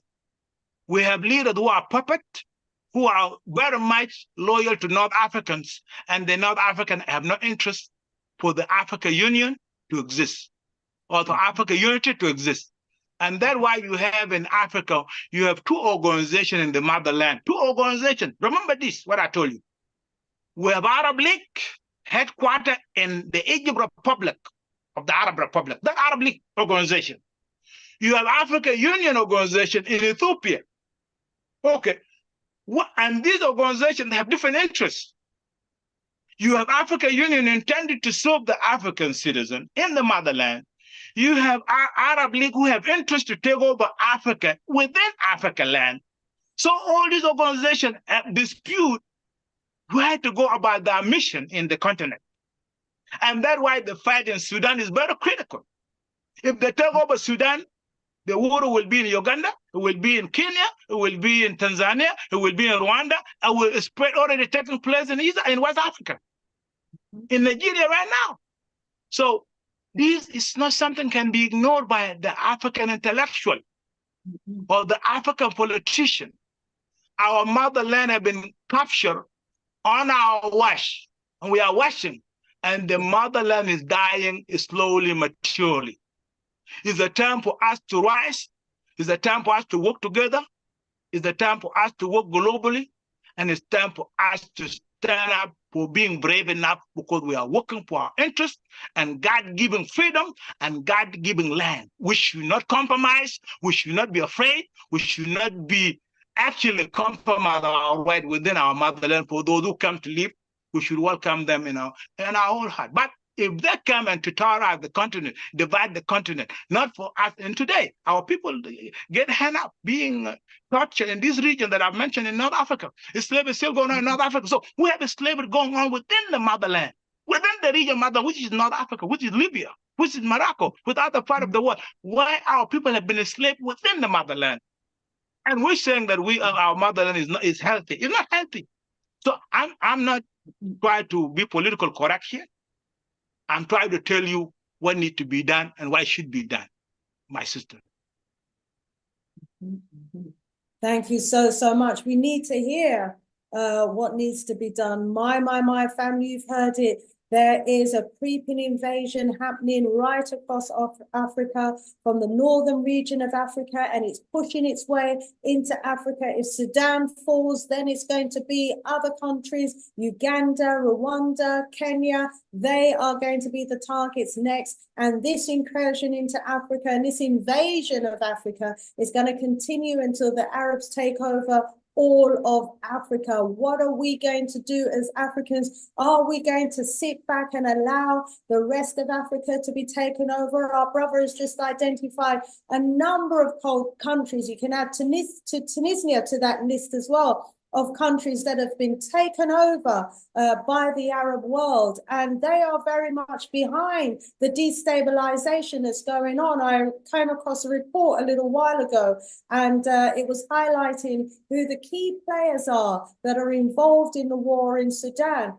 And these key players are countries in the region such as Egypt, Saudi Arabia, the UAE, and Israel. They all are playing a role in exacerbating the situation that's going on in the region of Sudan. And they are working together. Those countries are working together to destabilize the region, to cause the war, to cause the genocide, so that they can take over the region. It's a serious situation indeed. The Saudi Arabians, they've got their interests there. They're financing the Al-Quran army down there. They're motivated because they want to safeguard their interests in the Red Sea region. And then you've got the Saudi Arabians who want to, take over. The security is the crown prince down there, and he has a vision for that region, and they aim to take it over. They're seeking to protect their own economy. They're seeking to protect their own financial interests. They're seeking to take over the region for, the advancement of the Arab world. They see the land, they see the agricultural potential, they see the potential for the oil, the fuel, the energy, the water sanitation. They see the potential and they want it. So you've got the Arabs, down there that want to take over. You've got the UAE that's involved as well. They have strong ties with one of the leaders down there, and they want to play a key role in Sudan as well. They want to take over the region as well, so they're involved, and they're playing a game down there as well. They've got interest in the Red Sea area. They've got interest in the Horn of Africa.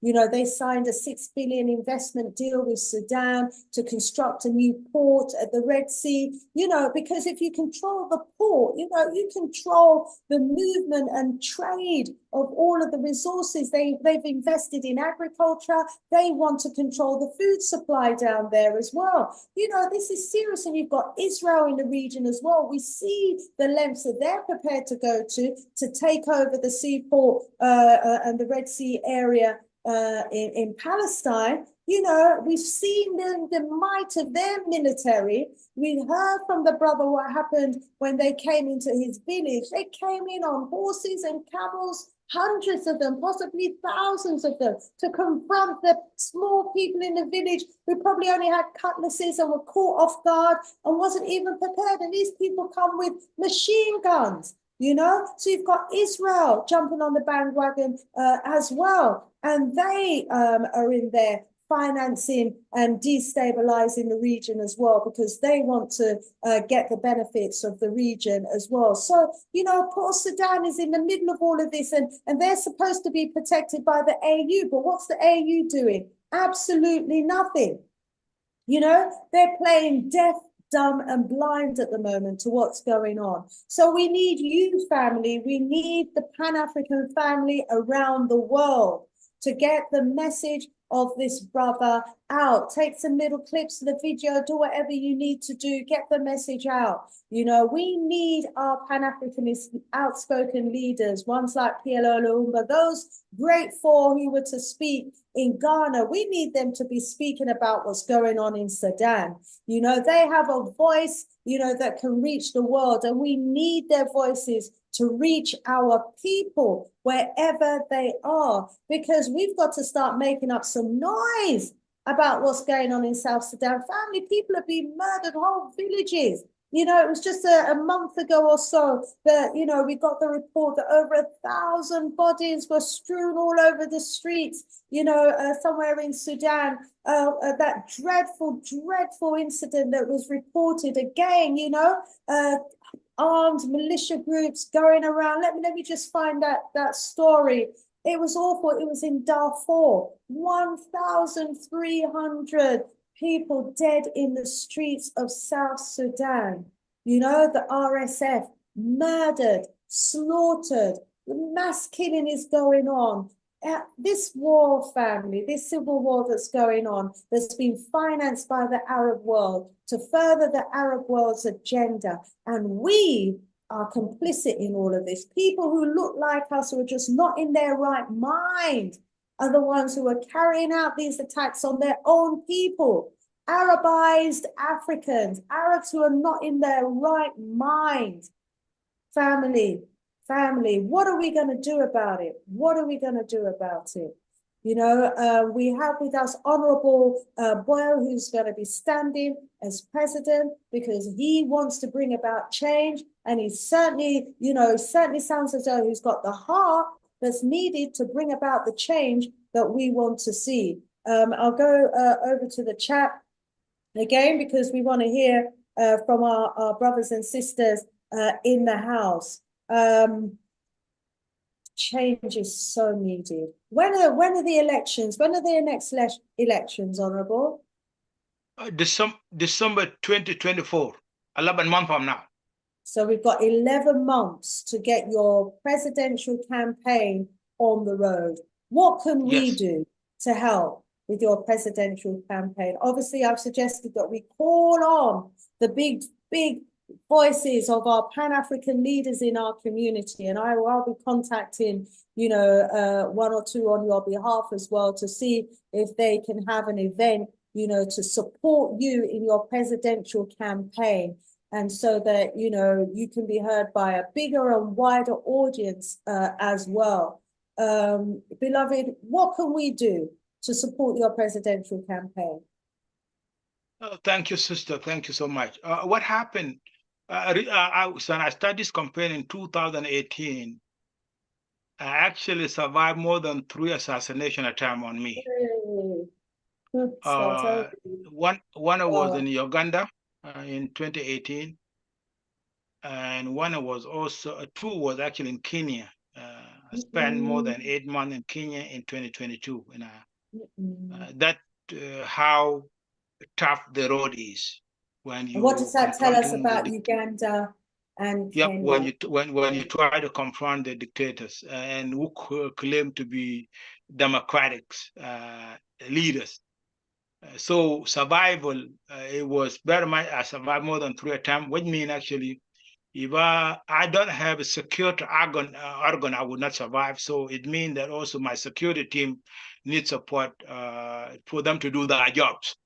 That have been, it go down to funding sometime. Everything just need funding to get the job done. Without funding, you cannot do a lot. So what we ask from our fellow African or sisters, we will ask to fund our campaign. Is there any funding you can do? We cannot ask you to go and put your lab online, but if we could fund us for something that our security team and also for humanitarian, for our supporters who are starving from lack of nutrition, food nutrition, medicines, whom they may in need for medicine. South Sudan is very much the #1 killing disease is malaria in South Sudan right now, women and children and the kids. If you could be able to give us assistance to fund and have the health for the young South Sudanese to survive, and so they can be able to vote for us as well, it would be great. But it comes down funding, and that's what we can ask our supporters to do. And that will actually have out with the security that who are actually doing, they can protect our security team will be in the ground if they need when it's needed.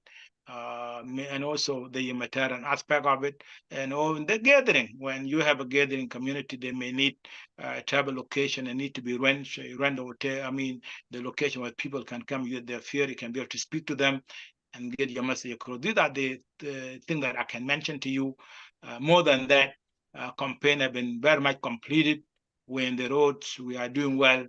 And that's why just a little bit assisting financially, I think we're going to get the job done. So Sudanese are fed up. They want to see a new leadership. And also we are pushing for international community to make sure that the international observers who can observe the election need to be there. And we are asking all these war leaders to have us with observers who have a goodwill of seeing South Sudan to prosper, have a good leadership. They need to have with the election monitoring and also the election observers. We are pushing for that.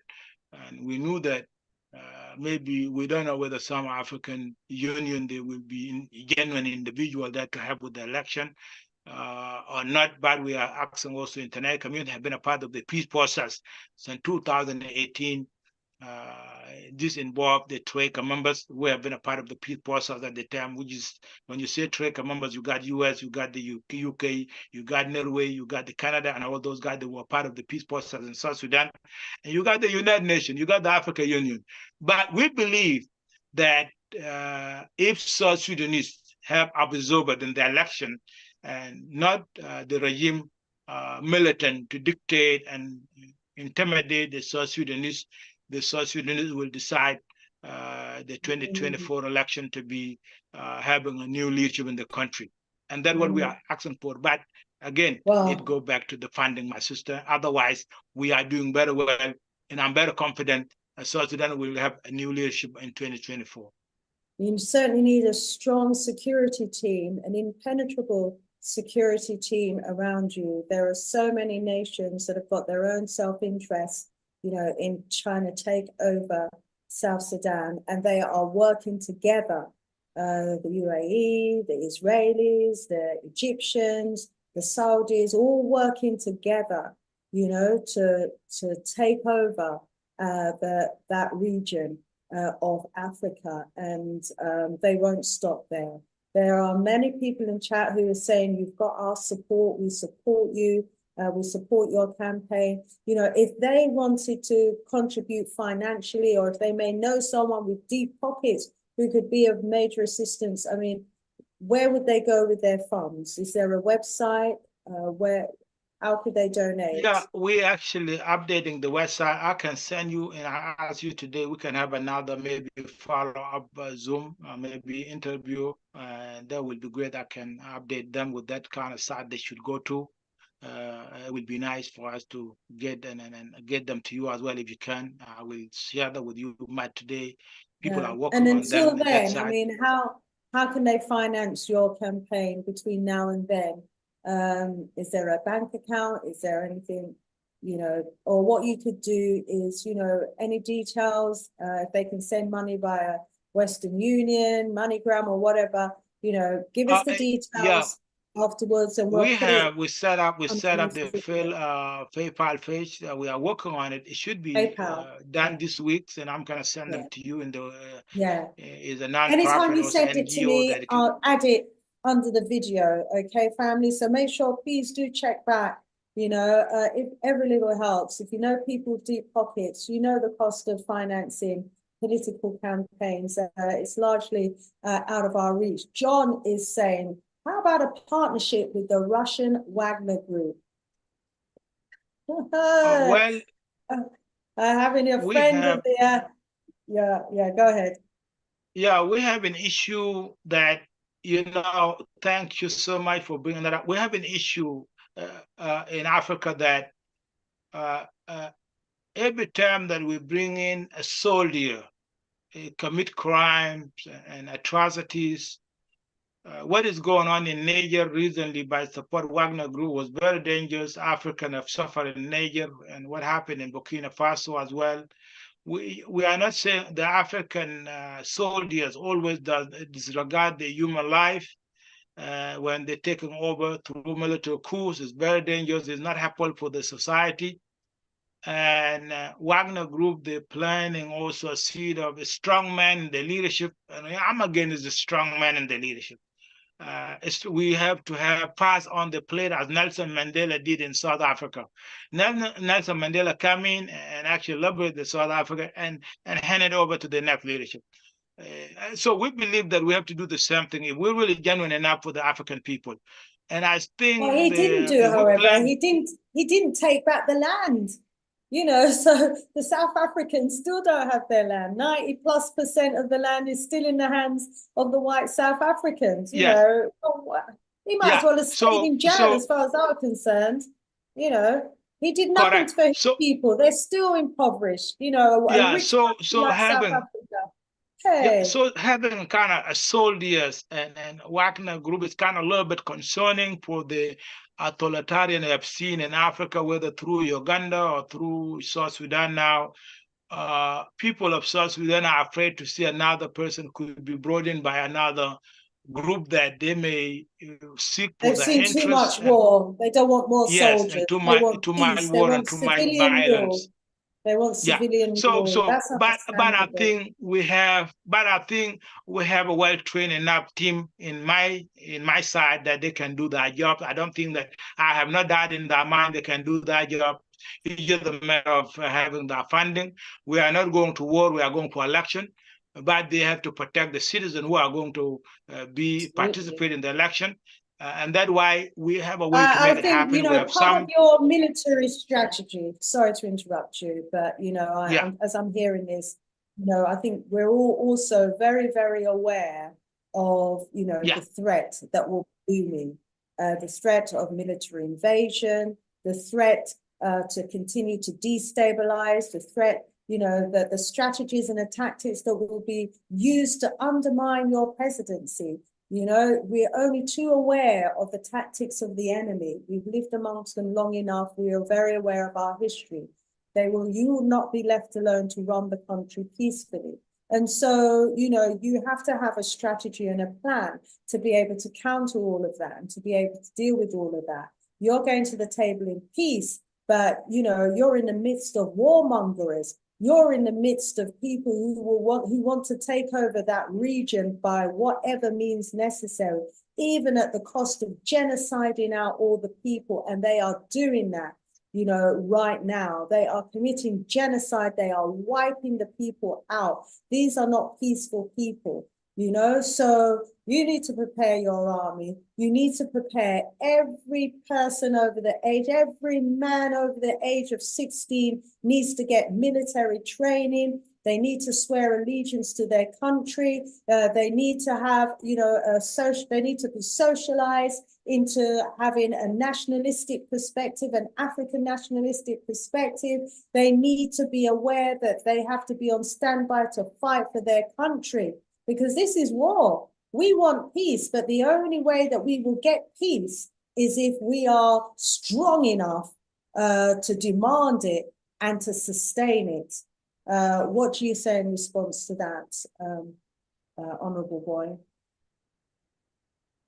Well, you're absolutely right. You see, in Africa, in African leadership, I don't think that we were able to identify the allies that they can work with us to have a win-win situation. What we have is the allies that can take advantage of African people have been for too long. Because you have Africa who don't negotiate, who don't know how to negotiate in the table with the world leaders, and many leaders in so many ways. So we believe that we need to train a young, conscious Africans who will not be taken advantage of. And that has been a biggest issue. When you have this kind of military takeover, they don't have background about the world we're living in. They have no clue about the international community. So, but when you have a well-trained leaders in the diaspora community like you and I and many others who are talking now, we know how to approach the issues and bring an everlasting solution, because we are aware about the world and we know exactly what needs to be done right. We know who's bad actors and good actors in the international community. But if you live in the village where I come from, you wouldn't know who are the bad actors and good actors until you pose yourself to this kind of environment that I'm in today. Okay, so I believe that what we are lacking is the conscious leaders who are well trained internationally, who can pass on the knowledge to the next generation, and instead allowing the military take over to actually oppress our own citizens who cannot communicate with the international community when they come into the Africa, who don't know how to negotiate in a position of the benefit of the continent. And that have been the challenge by the African dictators, and also those who have a static code to protect themselves instead to protect the people of Africa. And I'm saying this in example, South Sudan is a good example to this, what I'm saying here. And also in abroad Africa, that's the same situation is going on in Africa everywhere. So I've been traveling around the world. So I've been interacting with African leaders. So I've been talking to African MPs and many others and members and many different state members that I met in my journey. I have seen the need of a well-trained African leader in diaspora. I think diaspora could be the beacon of what could be done in the continent, because the diaspora have a big role in the continent. It will let Africa by those who in the continent, I think the Africa will be taken over, it will be destroyed, because they have no idea who's coming in and who's going out. And now we are complaining about Chinese. We have about maybe 50 million Chinese right now in Africa. And the question, ask yourself, and what they are doing in Africa, they are not treating African with respect. Okay, and they come with our own employees. They come with our own employees, and they create jobs, and they don't employ Africans, and they also misbehave in the continent and beating up Africans. Okay, and these individuals have been brought by the African head of the state through the embassies. The embassies of Africa give them the visa to come to the continent.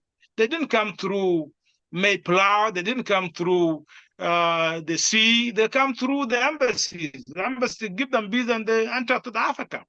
And these embassies have no policies for those who are coming to respect African, basically. So in this kind of weak and naive leadership, that what needs to be changed by having a quality leaders have to be elected by the African, who can make a wise decision to protect the interests of African people and protect the interests of the continent. And those are not there. I've been traveling around the world and I've been traveling through Africa. I didn't see these kind of conscious leaders like you, my sister, doing your show, and many others out there.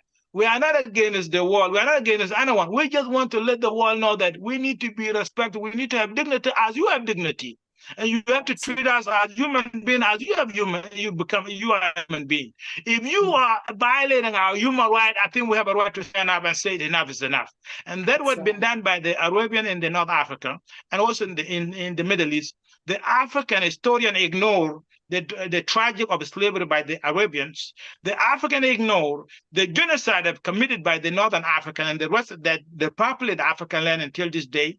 And they are not addressing this. We've been talking about European for too long, and we never addressed the Middle Eastern challenge in Africa continent. And that's what we need to shift our focus on. And to do that, you got to have a leadership that can guide the African to understand the invasion of the continent. And on our watch in Sudan, it's nowhere. In Sudan, it's going on in Sudan right now. It's not. I'm talking as Sudanese African who actually deny that I shouldn't be called Sudanese anymore because I'm a Cushite. I'm not a Sudanese. I shouldn't be, because when you name a dog, you own the dog. So we cannot be named by others so they can own us. Okay, so this is the issue that we need to have a table discussion, and we have to take this discussion to African community. If the African community need to reject us not to be an African and our motherland, we need to know why. So we need to save our continent by having a good leaders with quality, leaders with training, like they come to the West, and diaspora have a role to play. Because without diaspora, the Africa will perish. And mark my word what I say, without diaspora engagement in the continent, the people of Africa will be perished and the African will be taken over. It's the time for us to train our young people now so they can wake up and see the challenge that come into North Africa. Absolutely. And that's what Sister Dorian is saying here. Africa needs to teach their people about all these wicked people and what they have done to Africans. This is the only way the villagers will be aware. And so there's a huge job that needs to be done in terms of educating our people in the villages. There's a lot that we can do. We've heard from Honourable Boy about what we can do in the diaspora to support. Honourable Boy, we're at the top of the second hour already. I want to thank you so much for coming on this platform, for sharing your history, your story, and to enlightening us about what's happening in Sudan. I want to thank everybody in the audience for their contribution. The time has just whizzed by. We thank you. We will be inviting you back. We will be doing what we can to get this message out there across the diaspora. And I'll also be doing what I can to see if I can get one of the top speakers to speak about what's happening in Sudan. And I will also be putting you in touch with our leader Bandaka, our revivalist, our Pan-African revivalist movement here in the UK as well, so that you can do further interviews on radio shows and other platforms to get your message out there. Let me allow you just a minute to leave us with some final closing remarks, please, Honourable. Thank you, my sister, for having me. This has been a great discussion. We never had this kind of discussion everywhere in the African community, neither in the world. And I thank you so much for opening your platform for this hot topic discussion on the suffering of our people in the continent and also in Sudan. I thank you so much. And I thank your listeners and your viewers for turning in and the comment that the road, I relate to them. They have very much, when you read them over, I realize a lot of them agree with the challenge we are facing in the continent and also in Sudan. And I have so much appreciation for them. And I want to tell you that we have to work together. We have to unite. We have to also to work with our allies who are supposed to be our friend, to choose them. What are those friends that are willing to stand up with us? And I don't think that we are against anyone. We just need to live like others. So I think slavery is the worst crime ever been in the planet, and slavery should not be allowed now. And in my leadership, we are for the slavery to hang. We want to end slavery in Africa. We want to end slavery in the world. You can call it human trafficking. It's still slavery. You want to paint it in a good vocabulary, English vocabulary, it's still slavery, still going on. A human body part have been sold, always have been a victim of Africa, women and children. And we need to stand up. And I want you and your audience and your support, your viewers, to make sure that in 2024, when I'm going to be elected, I will be that kind of leader. It will be for the people, and I will stand up for the right of the people to make sure slaves have to hand, and make sure that we need to address the issue that send me to the African Union. I will be head of the state that can challenge the African to stand up, or just it will be sent home. Because we don't feel that we actually have so much certification of these leaders we have today in the continent.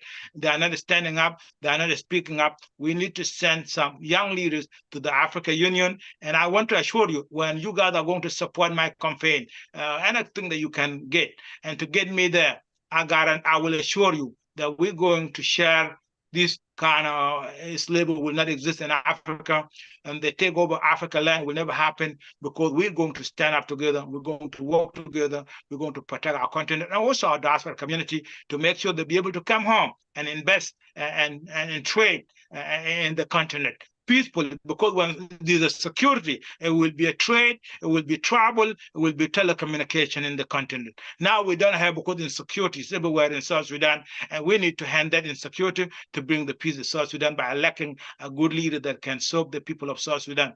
And thank you so much. It's my honor to be in your show.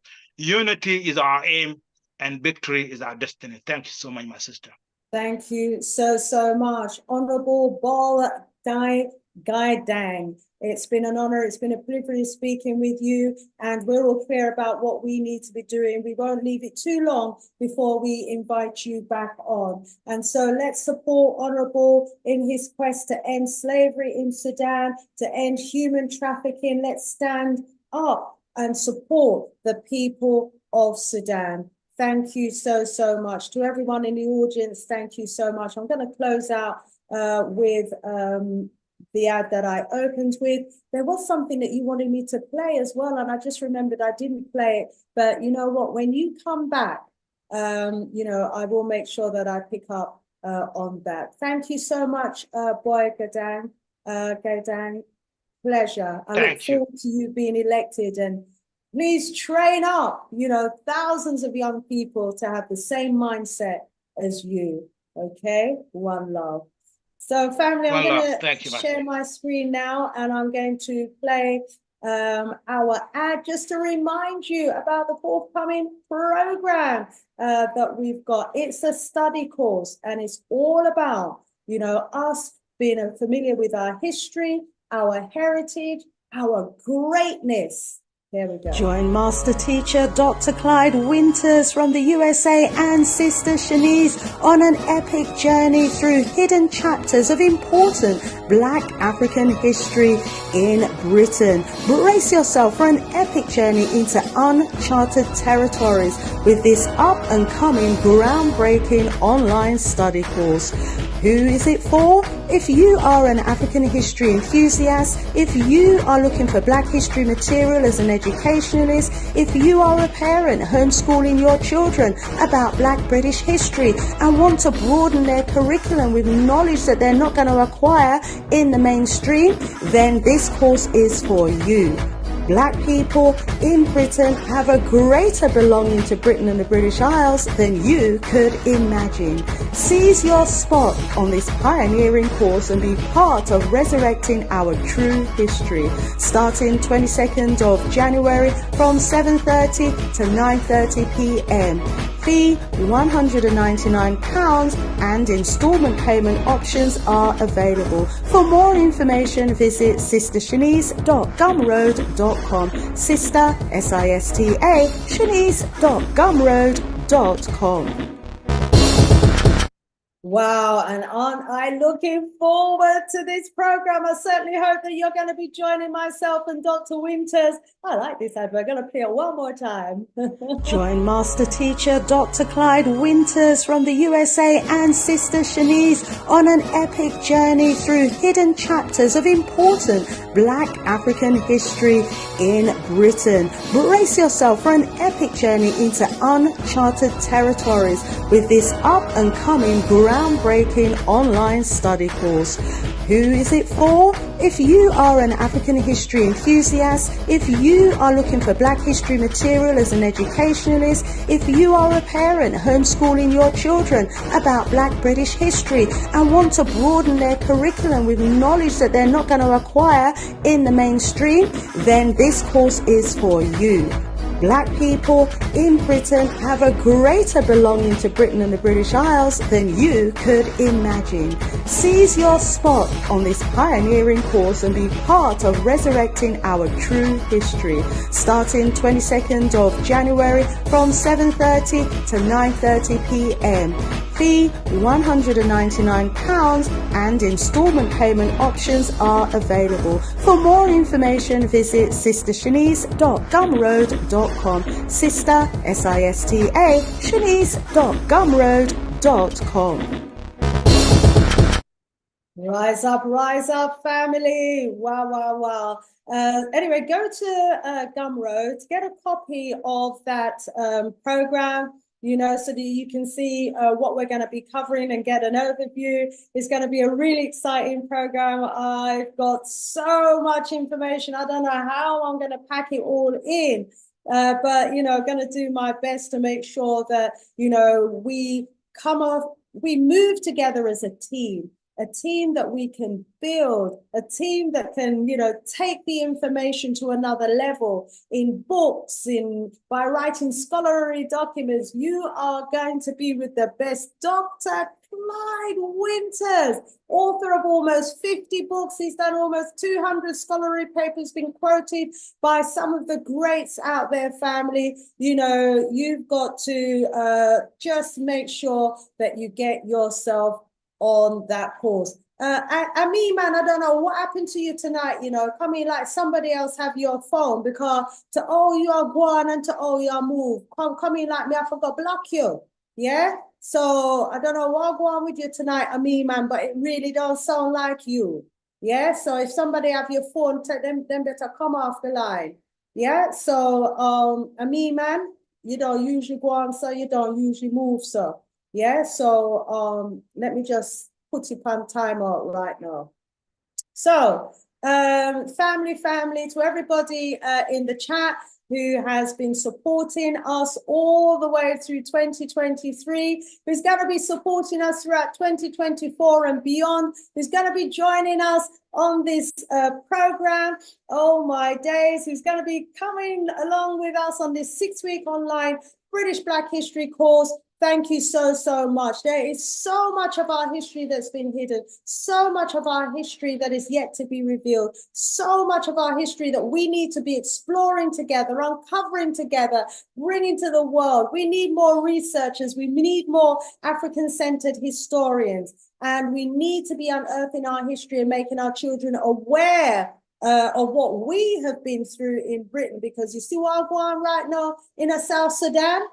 We got through it already, we got through it enough time, enough places, and it's going to continue happening to us until we realize, who we are as a people and who our enemies are, and do what needs to be done in order to take back control and to maintain control of what we are entitled to our lands and to our heritage. Family, come on now.